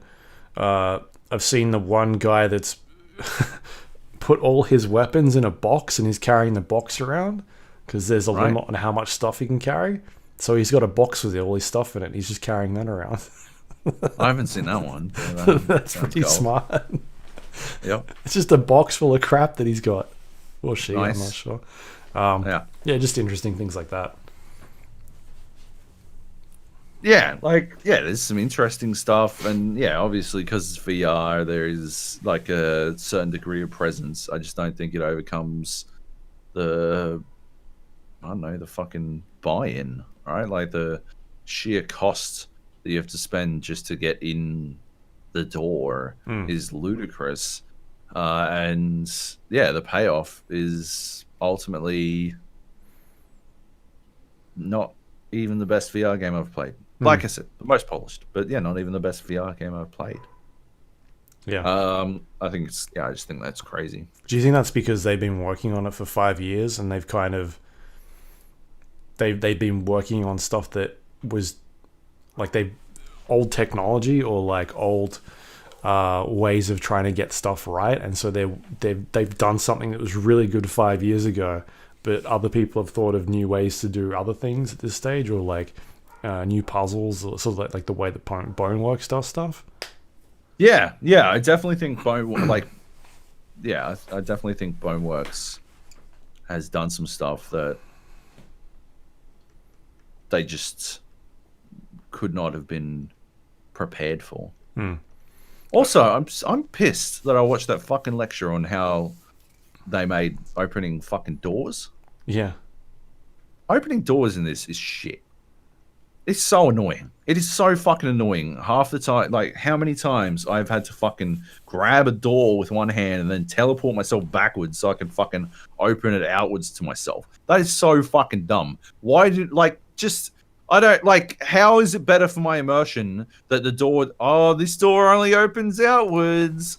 Look at Look at the hinges. Of course it won't open both ways. Don't you understand how door frames work? Shit, get the fuck out of here. Just let me open it outwards so I can fucking get through the door without having to teleport and fucking fiddle around with this shit. That's fucking ridiculous. Anyway. Yeah. I wonder if the game is maybe designed more on not teleporting then, because you've complained about like a lot of stuff that seems to be involved with teleporting. And like you said, that the Rift Index has these directional controls on it. Maybe they're just trying to cater to people that for everybody, but they've sort of designed it more around, because teleporting just seems like a weird old solution that was there to stop people from getting like motion sick and that sort of stuff. And that was kind of always the thing that felt a bit weird to me with VR games, was like the teleporting thing, which I've played some that are like that, like your Blood and what was it called, Blood and Truth, the PlayStation VR, which is kind of like an on rails time crisis type thing. So you still had an idea of being able to move in certain places, but it wasn't like a teleport thing. So yeah, I don't know. I'd be interested to see like what the experience would be, or how different the experience would be playing with a I don't know, like a directional controller, I guess, and moving around that way as opposed to teleporting. It's just teleporting is the way it seems like so immersion breaking, I guess, to me. Does Boneworks have that sort of stuff? Like, can you use a... No, I think you do the holds to walk forward type thing. Oh, okay. Boneworks. Very cool. There's no teleporting. I mean, I could do it in Half-Life Alyx, I guess. It would just also be annoying. I would be far less agile. Generally, I prefer teleporting. Yeah. Yeah, fair enough. I find I don't get nauseous as quickly if I'm teleporting. So, yeah. Yeah. All right. Well, I guess we'll get your thoughts more next week once you've played a bit more, or if you play a bit more. I'm definitely going to finish it, but yeah. Yeah. Is the story at least interesting to you at all, or is it kind of at that point where it's been so long it just not really matters anymore? There are parts that I find pretty interesting, like pretty cool, like from a nostalgia point of view. Yeah. Like there's definitely a sense of nostalgia going on. But yeah. I don't think I've gotten to anything that is, changing how I looked at Half-Life yet, or whatever. And it's hard to get attached as well, knowing that we're never going to see Half-Life 3, knowing that this is probably the last Half-Life game for a long time. It's hard to care too much. Yeah, I mean, I don't know if you've been following all the IGN stuff, but they've been doing a lot of interviews with them, and that was something they brought up, like, does this kind of open the door for you guys to work on more Half-Life stuff? And Robin Walker, who is the designer on Half-Life Alyx, who made stuff like Team Fortress back in the day, he's worked on Half-Life 2, like a lot of Valve stuff, Team Fortress, that sort of thing. He said that it definitely is something that they're kind of energized about, and they'd love to do more Half-Life stuff. And it sounds like they Valve's the type of company where they can sort of work on whatever they want when they want, and it's just about whether or not that takes off. So I mean, it's possible we do see something resembling some sort of Half-Life game at some stage, but just what that is exactly, who knows. And I'm not gonna put any hope into that, because it doesn't seem like I think it'd be better for it to wind up being a nice surprise as opposed to something that I'm hanging out for. Yeah. Because in those interviews, they talked about how they looked at other IPs to try and do something with VR. When they were first doing this, they looked at like Portal, but Portal just didn't work with the amount of sort of interactivity, like flinging yourself through the air. It was just too too crazy on your headspace. But it seemed to do quite well, at least they thought, for the Half-Life universe. But yeah, who knows? Maybe this sort of opens the door for them to look at other Half-Life games that aren't VR necessary or required. Yeah, but we'll see. All right, cool. See, we shall. That's it. We'll do some news now, and then we'll get out of here. Cool. Getting long. This one I just thought quickly talk about. So we mentioned the Sony announcement last week where they revealed a bunch of hardware-specific details about the new PlayStation 5. One of the details that was actually talked about was the backwards compatibility, and Sony has since offered a correction on that, because the word that was going around was that they'd have 100 games available at launch for backwards compatibility. Yep. That information was wrong. It's actually over 4,000 games. The 100 games that they were talking about were enhanced games that would take advantage of the new hardware and allow you to do more with them. So whether or not that is like unlocking more frame rate or visual fidelity, that sort of thing. So that was a clarification they wanted to make. So it sounds like they're going to have most, if not all, games available to play on the PlayStation 5 from launch, which should be really good for people that want to bring their old libraries over. Yeah, that's pretty good. Yeah. That's like I think I personally let go of the backwards compatibility thing a couple of generations ago. Yeah. But like, it's always so good at the start of a new generation when it works. Yeah. Like, I guess it's one of those things where for us it doesn't matter so much, but if you step back from our own personal ability to have every fucking game console, and write it off on tax, like for people who don't have that, it's actually really useful. And it's very easy for me to sort of mentally dismiss, but I don't care if a game can be enhanced, I guess. I mean, I might want to play Spider-Man while being able to web swing the way you always should have been able to, but yeah. I mean, there's stuff like games as a service with your SingStars or your Guitar Heroes, being able to bring all those stuff across with you, not having to drag around your PlayStation 4 or whatever it is that you've got it on.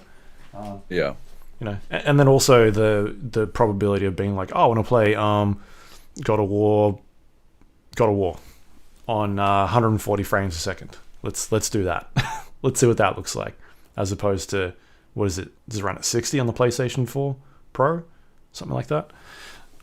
Depending on what mode you're running on. So if they're going to be doing things like that, then that stuff could be interesting. Like going back and playing Red Dead Redemption, or at what stage are they like, all right, we're gonna put Control on the PlayStation 5. It's just going to be an update, and it's also got ray tracing now. Yeah. Like I just don't think it's necessary, I guess. I don't know. Yeah.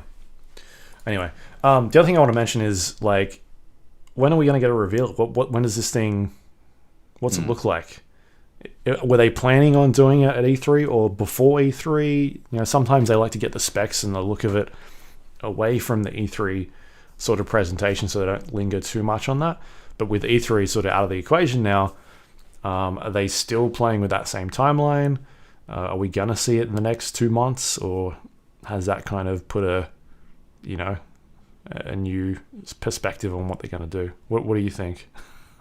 I think the coronavirus element is a far bigger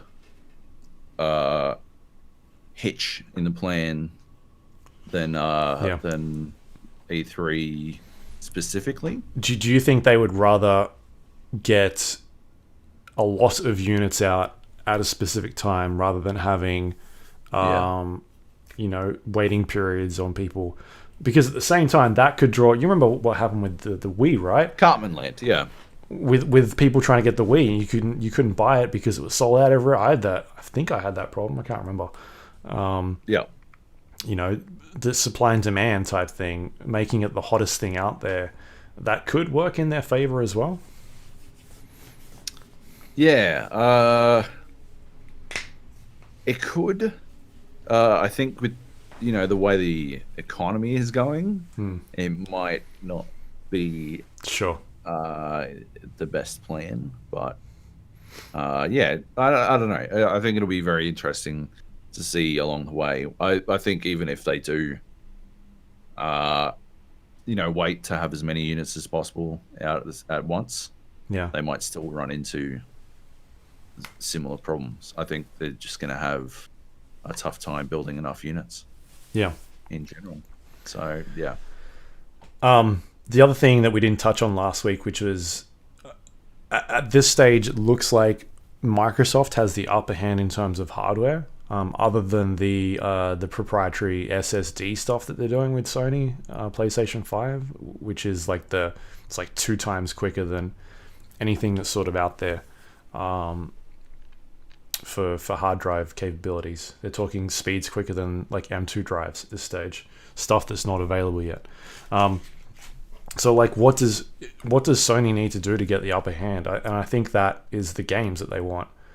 They need to come out with big game announcements, and I think they've got the best chance of doing that because we know that Sony's got some really good studios behind them, whereas Microsoft has only started bringing those studios on board the last year and a half. And I think that's too early for them to be like, oh, here's all the games that they've got. I think they'll come out and be like, here's the new Halo. Right, Halo, What is it, Guardians or Infinite? Let's go with that. Whereas I think Sony's got enough studios behind them and I think the 2 games they'll come out with, which will be Horizon Zero Dawn 2, whatever that is, and I think Spider-Man 2 will be the big surprise. I think they're going to come out with Spider-Man 2 as a not a launch window game, but here's what's coming out in the next 2 years or the next year and a half. Because both of those studios stopped working on titles. Spider-Man was 2018. Guerrilla stopped working on finished Horizon in 2017. So it's like 3 years back. They're probably due for a new game quite soon in the next year. Yeah, okay. Yeah, that's fair. It feels like it's pretty soon to have another Spider-Man, but when you put it like that, that kind of makes sense. Yeah. And Spider-Man is that game that they've been showcasing. Technology-wise. Technology-wise, so that would also make sense. That'd be rad. I'd play the fuck out of it. Yeah. I feel like they would hold off on obviously the God of War stuff. Whatever Sony Santa Monica is working on, that's the type of game that you could be like, we'll hold that one back, but we'll come out with a new Spider-Man and a new Horizon Zero New Dawn or whatever they want to call it, and then try and get people in with the games as opposed to the hardware, because people want to play it for the games. That's where I think they win this next generation. Maybe they just go all out and they tease a new God of War as well. But Sony is pretty much on board with having all their current gen stuff out really soon. You've got The Last of Us 2 out soon. Ghost of Tsushima is this year as well. All of this stuff is coming out before the next PlayStation, and we don't know what's coming out after that. So I think if they just here's what we got in the next year, and it's a stupid lineup of games, then that's how they end up winning at least the start of this next generation, by being so far behind on the hardware specs. So, Yep. So far behind. Extremely far behind. 8%. All right, and next up we've got GameStop has, over here in the US, decided to finally close their stores after being told they're not an essential service. Instead, they've got curbside pickup for a bunch of their stuff now. So if you want to buy physical purchases, And I don't know, man. I feel like this is a really big issue for them. Like, game sales already was seen a lot of problems with GameStop in particular, closing down a bunch of Game Informer as an outlet, getting rid of a bunch of stores. Like, they're struggling big time already, to the point where, like, Reggie's been brought in as part of a board member, so the ex-president of Nintendo, to try and help a bunch of this stuff. And they didn't do a good job of handling this PR backlash over the last week by keeping their stores open, not giving employees really good recommendations of what they should be doing throughout these issues, or enough resources to manage it. So yeah, they've had a lot of backlash, and they finally decided that they're going to close up a bunch of their stores, which is something that hasn't seemed to happen back home in Australia yet, right? Well, yeah, but that's, sort of part of the broader situation here, I guess. EB stores have always have been doing way better than GameStop for ages now, right? And I think they pivoted to pop culture a lot, basically a lot quicker than GameStop did. I think, generally, we had the EB Games Expo and stuff. I think they've just done a better job of selling people on EB Games is games type thing. Yeah. Right. That's it. That's news. Not a lot. A couple of things to talk about, but that was about all we could scrape for. True. We got some questions. Yes, we do. Let's do it. Racy asked in the general channel, is Superhot still king of VR? He didn't ask in the questions channel, which is, disgusting, and it drives me bananas, but it's fine. Superhot, if you have just gotten a VR headset, Luke bought one. Luke's got that American money, and the Australian dollar is so fucking bad at the moment that he bought a VR headset from Australia for, I think, fucking 40 cents or something. Anyway, when yours arrives, so I sent it via Australia Post, so whatever the fuck that. I buy my own Oculus. I buy my own VR company. That's it, yeah. An Australian VR company. It's all his name. But yeah, if you did get a VR headset for Half-Life Alyx, Superhot VR is 100% a must-play. It's a must-play game. And so too is Boneworks, I think. Boneworks is, right up there. I want to check out the Room VR. It's coming out soon. Right, yeah, you were talking about this, right? It's a game I've played a bunch before. It's actually out tomorrow. Oh, okay, cool. Nice. I'll check that out. I've got this game, Paper Fire Rookie, which I believe is a firefighting game made by an Australian studio that I'm going to check out. I'm very excited to check that out. Some Bridge Command, some Star Trek? No, definitely not. Because I don't care about Star Trek. Fisherman's Tale, I've talked about that one before. That one is phenomenal. Gorn's always good. And Duck Season. Yeah. You got to play Duck Season. It's a crazy game. Anyway, but I'd say Superhot and Boneworks clash for, they go back and forth as kings of VR. All right. Baz writes in the questions channel, so he's not the worst. In regards to Doom, I have to agree it has been better. It has been reviewed better than it should have. Basically, all your points are spot on, especially the story. It's touted as fast-paced, high adrenaline shooter. Then they expect you to stand there doing nothing and listen to the NPC. Any other game, you run off and it continues with you. Anyway, I digress. In regards to difficulty in games, Doom specifically, unless you absolutely love the game, why bother playing it on the hardest difficulty? Yeah. You made this point about Witcher 3, and I couldn't have agreed with you more. In the early days of console gaming, it made sense. You could boast to your mates, I'm better than you at games. I finished it on Ultra Nightmare God mode. However, with the rise of PvP games, I feel that the competitive itch for myself anyways has largely been scratched. You also have a much better platform to prove yourself and potentially boast to your mates, colleagues, or whatever. When I play single-player games, I choose the easiest difficulty unless it adds something to the game. I still get the experience, and I don't waste hours of time playing it on the hardest difficulty. I don't consider doubling the HP and damage of an enemy adding interesting mechanics to the game. It's just an OP bullet sponge.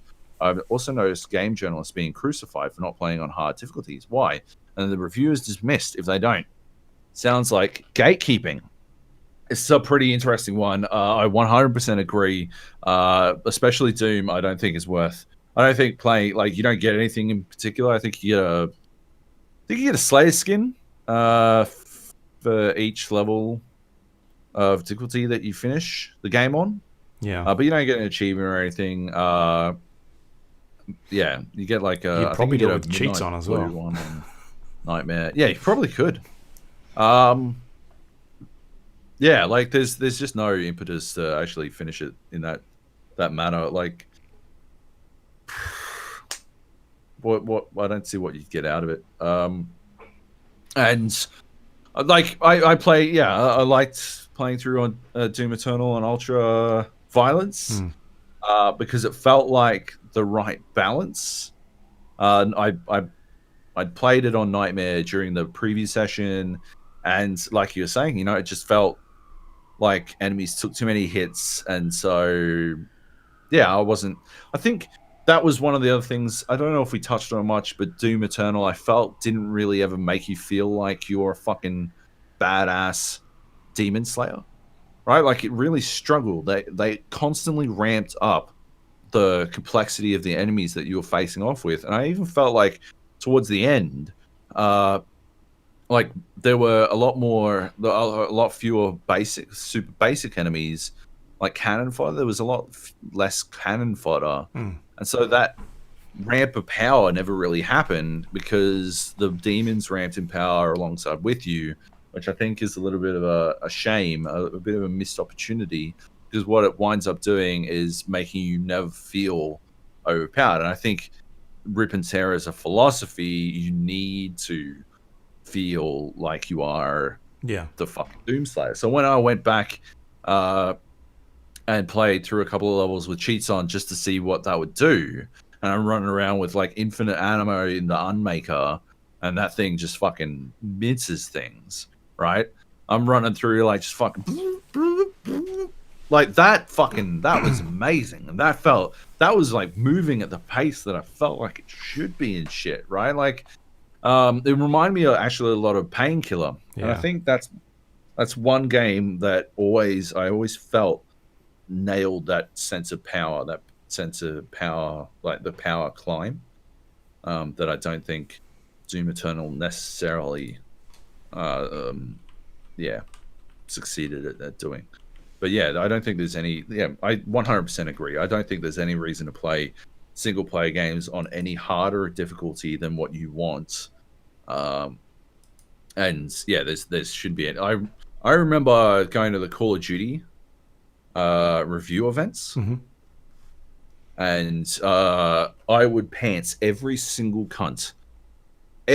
Like people would literally like complain when they were matched into a game against me, and Nate as well, and they'd be upset because they were facing off against the two dudes with the Oz clan tag, and then afterwards we'd be talking about playing through the campaign, and they'd be heaping shit on me because I didn't play through on hardened or whatever the fucking second hardest or hardest difficulty it was that they played through it on. They're like, oh, you didn't even play through on the second hardest or the hardest difficulty. And I'm like, I played through it on the default. This is a review event. Why wouldn't I play through on the default difficulty? That is like I don't understand what you're talking. I wouldn't even touch on the fact that I would pants every single fucking one of them in the multiplayer, right? Then we didn't even get to that. It was just you review the default experience? Yeah, the way most people are going to play it. But if you want, we could always jump back in the multiplayer room. Yeah. And we'll see if I don't know, have you learned a lot from playing through on the hardest difficulty, or are you significantly better now? I review cars, but I don't drive it in drive. I just drive it in reverse because I'm that good at driving. Are you not driving cars in reverse all the time? Anyway, that one always got me pretty good. It's always pretty hilarious. A journalist being crucified for not playing on, but that like not playing on harder difficult. What's going on there is people are searching for reasons to discount the opinions of people who they feel when people attach too much to themselves to a game. So when I say that Doom 2016 could be better, right? People attach their identity to loving Doom, and then they're like, oh, he's saying I could be better. But he didn't even finish it on Ultra Nightmare. So who could be better now? That's what's going on there. Like they're attached too much of themselves to the idea of the game being good, and they take it as a personal affront whenever you say the game, could use improvement, ignoring the idea that, we could all use improvement. I'm the best game reviewer in the world. There's no argument about that. Everyone understands that to be a fact, but I could still be better. I still recognize that there are areas where I could be better than I already am. That's one thing me and Michael Jordan share, the constant recognition that we could always be better. Anyway, thanks for giving me the opportunity to brag about myself. Any thoughts, Luke? I forgot what the question was because you just went on for it.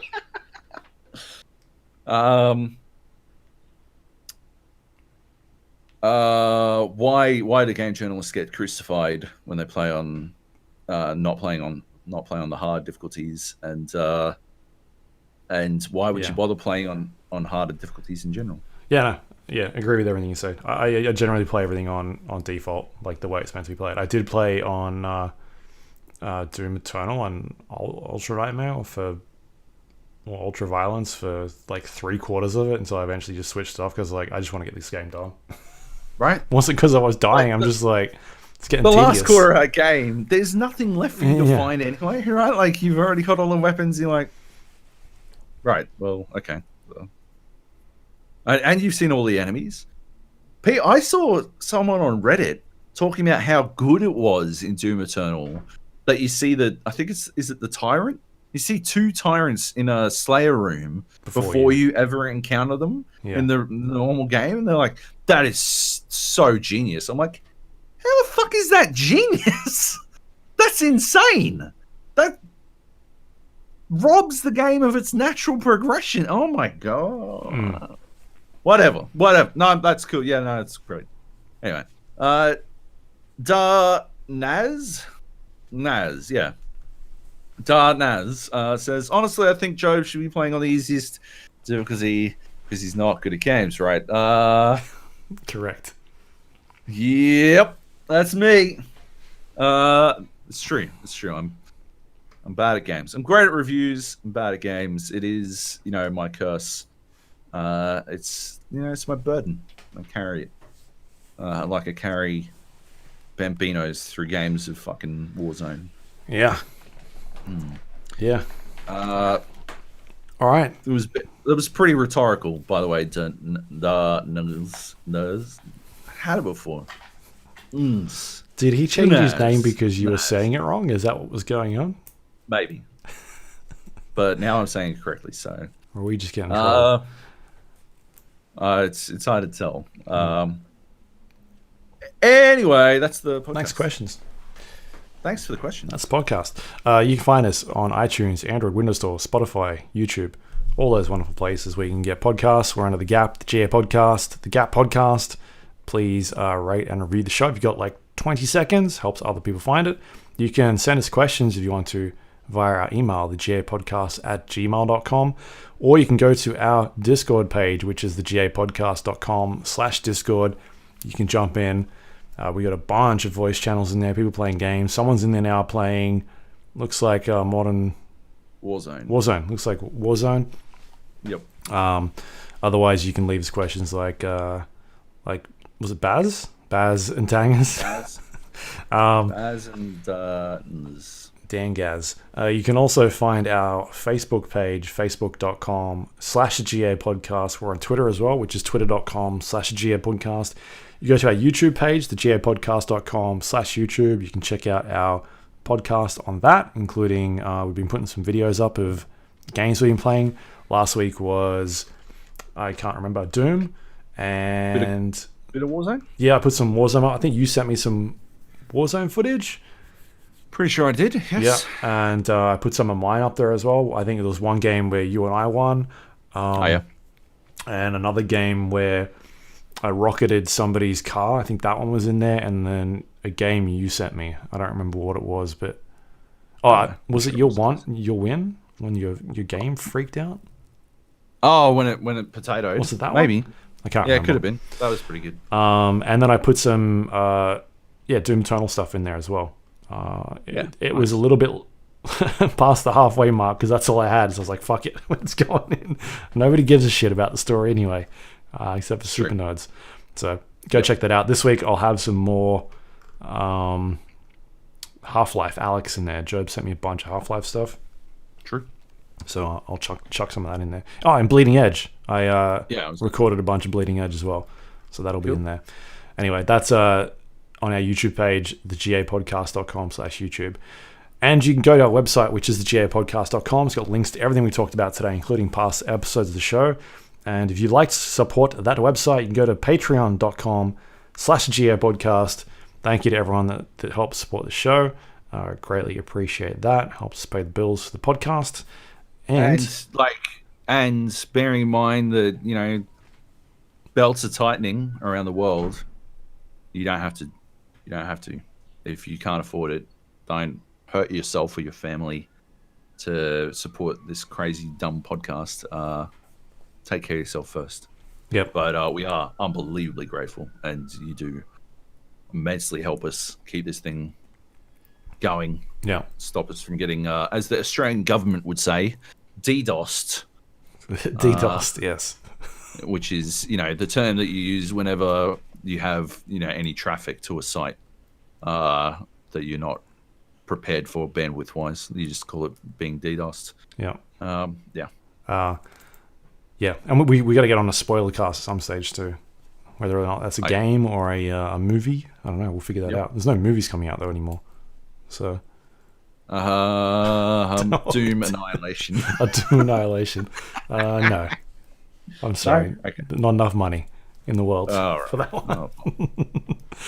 Maybe once you play Half-Life Alyx, we can do that. Or we could do Doom Annihilation and Doom, the original Doom. Oh, yeah. Might do that. I'd happily just rewatch the original Doom. Okay. We'll think about it. So I don't know. We'll see what happens there. Otherwise, you got anything you'd like to pimp out for this week? Got some stuff going up? Yeah, go read my my opinion piece about why loadouts need to be nerfed on IGN. It's up now. I got sent an email. I just want to the top comment at the moment. Just want to read it out because it's the best. TKEGB861.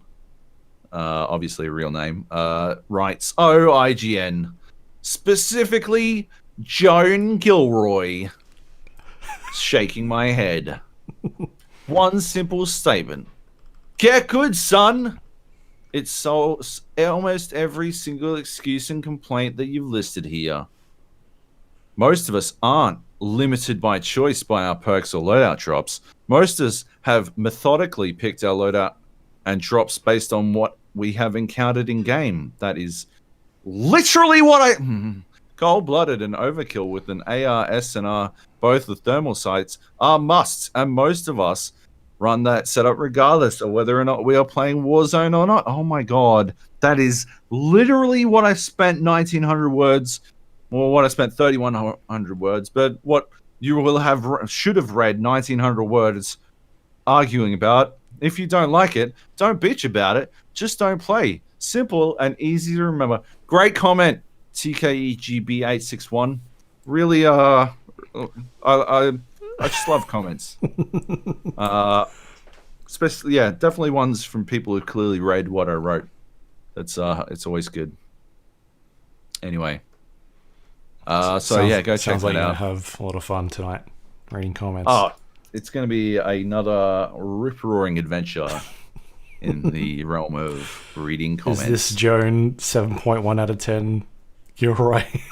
I'm just glad they call me Joan Gilroy so that they hopefully don't make the connection.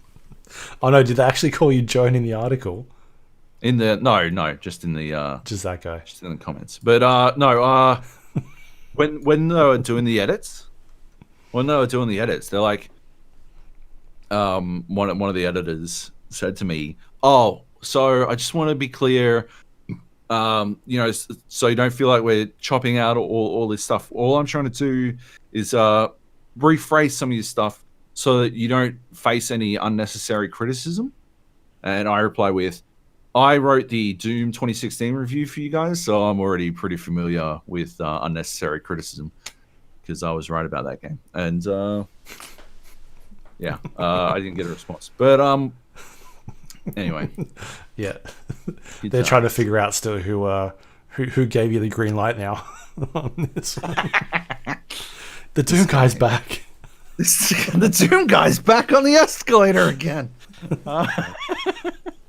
Anyway, yeah, good times. You can find me at Stevivor.com this week. I got my Control, the Foundation review going up. It'll be up by the time you hear this. So there you go. Awesome, cool. Otherwise, you can find me at twitter.com/Luke Lawrie. And I'm at Joby Jojo. Nice. Okay, next week. I don't know what we're doing next week. I've got one game that I'm not allowed to talk about yet, but secrets. Should be pretty cool. Nice. I'm going to play a bunch more of it later on. Yeah. And otherwise, more Half-Life Alyx, some Paper Fire Rookie. Oh, yep. And theoretically, your headset might have arrived. Your Oculus might have arrived by then. Yeah, we'll see. I have no idea how long this stuff takes. It said when I sent it 4 to 5 days. Yeah. But maybe that's business days. I don't know. It would still be there by then, right? I don't know. Anyway. We'll see. Maybe you'll get lucky. Yeah. Anyway, thanks for listening. See you all next week. Thanks. Bye.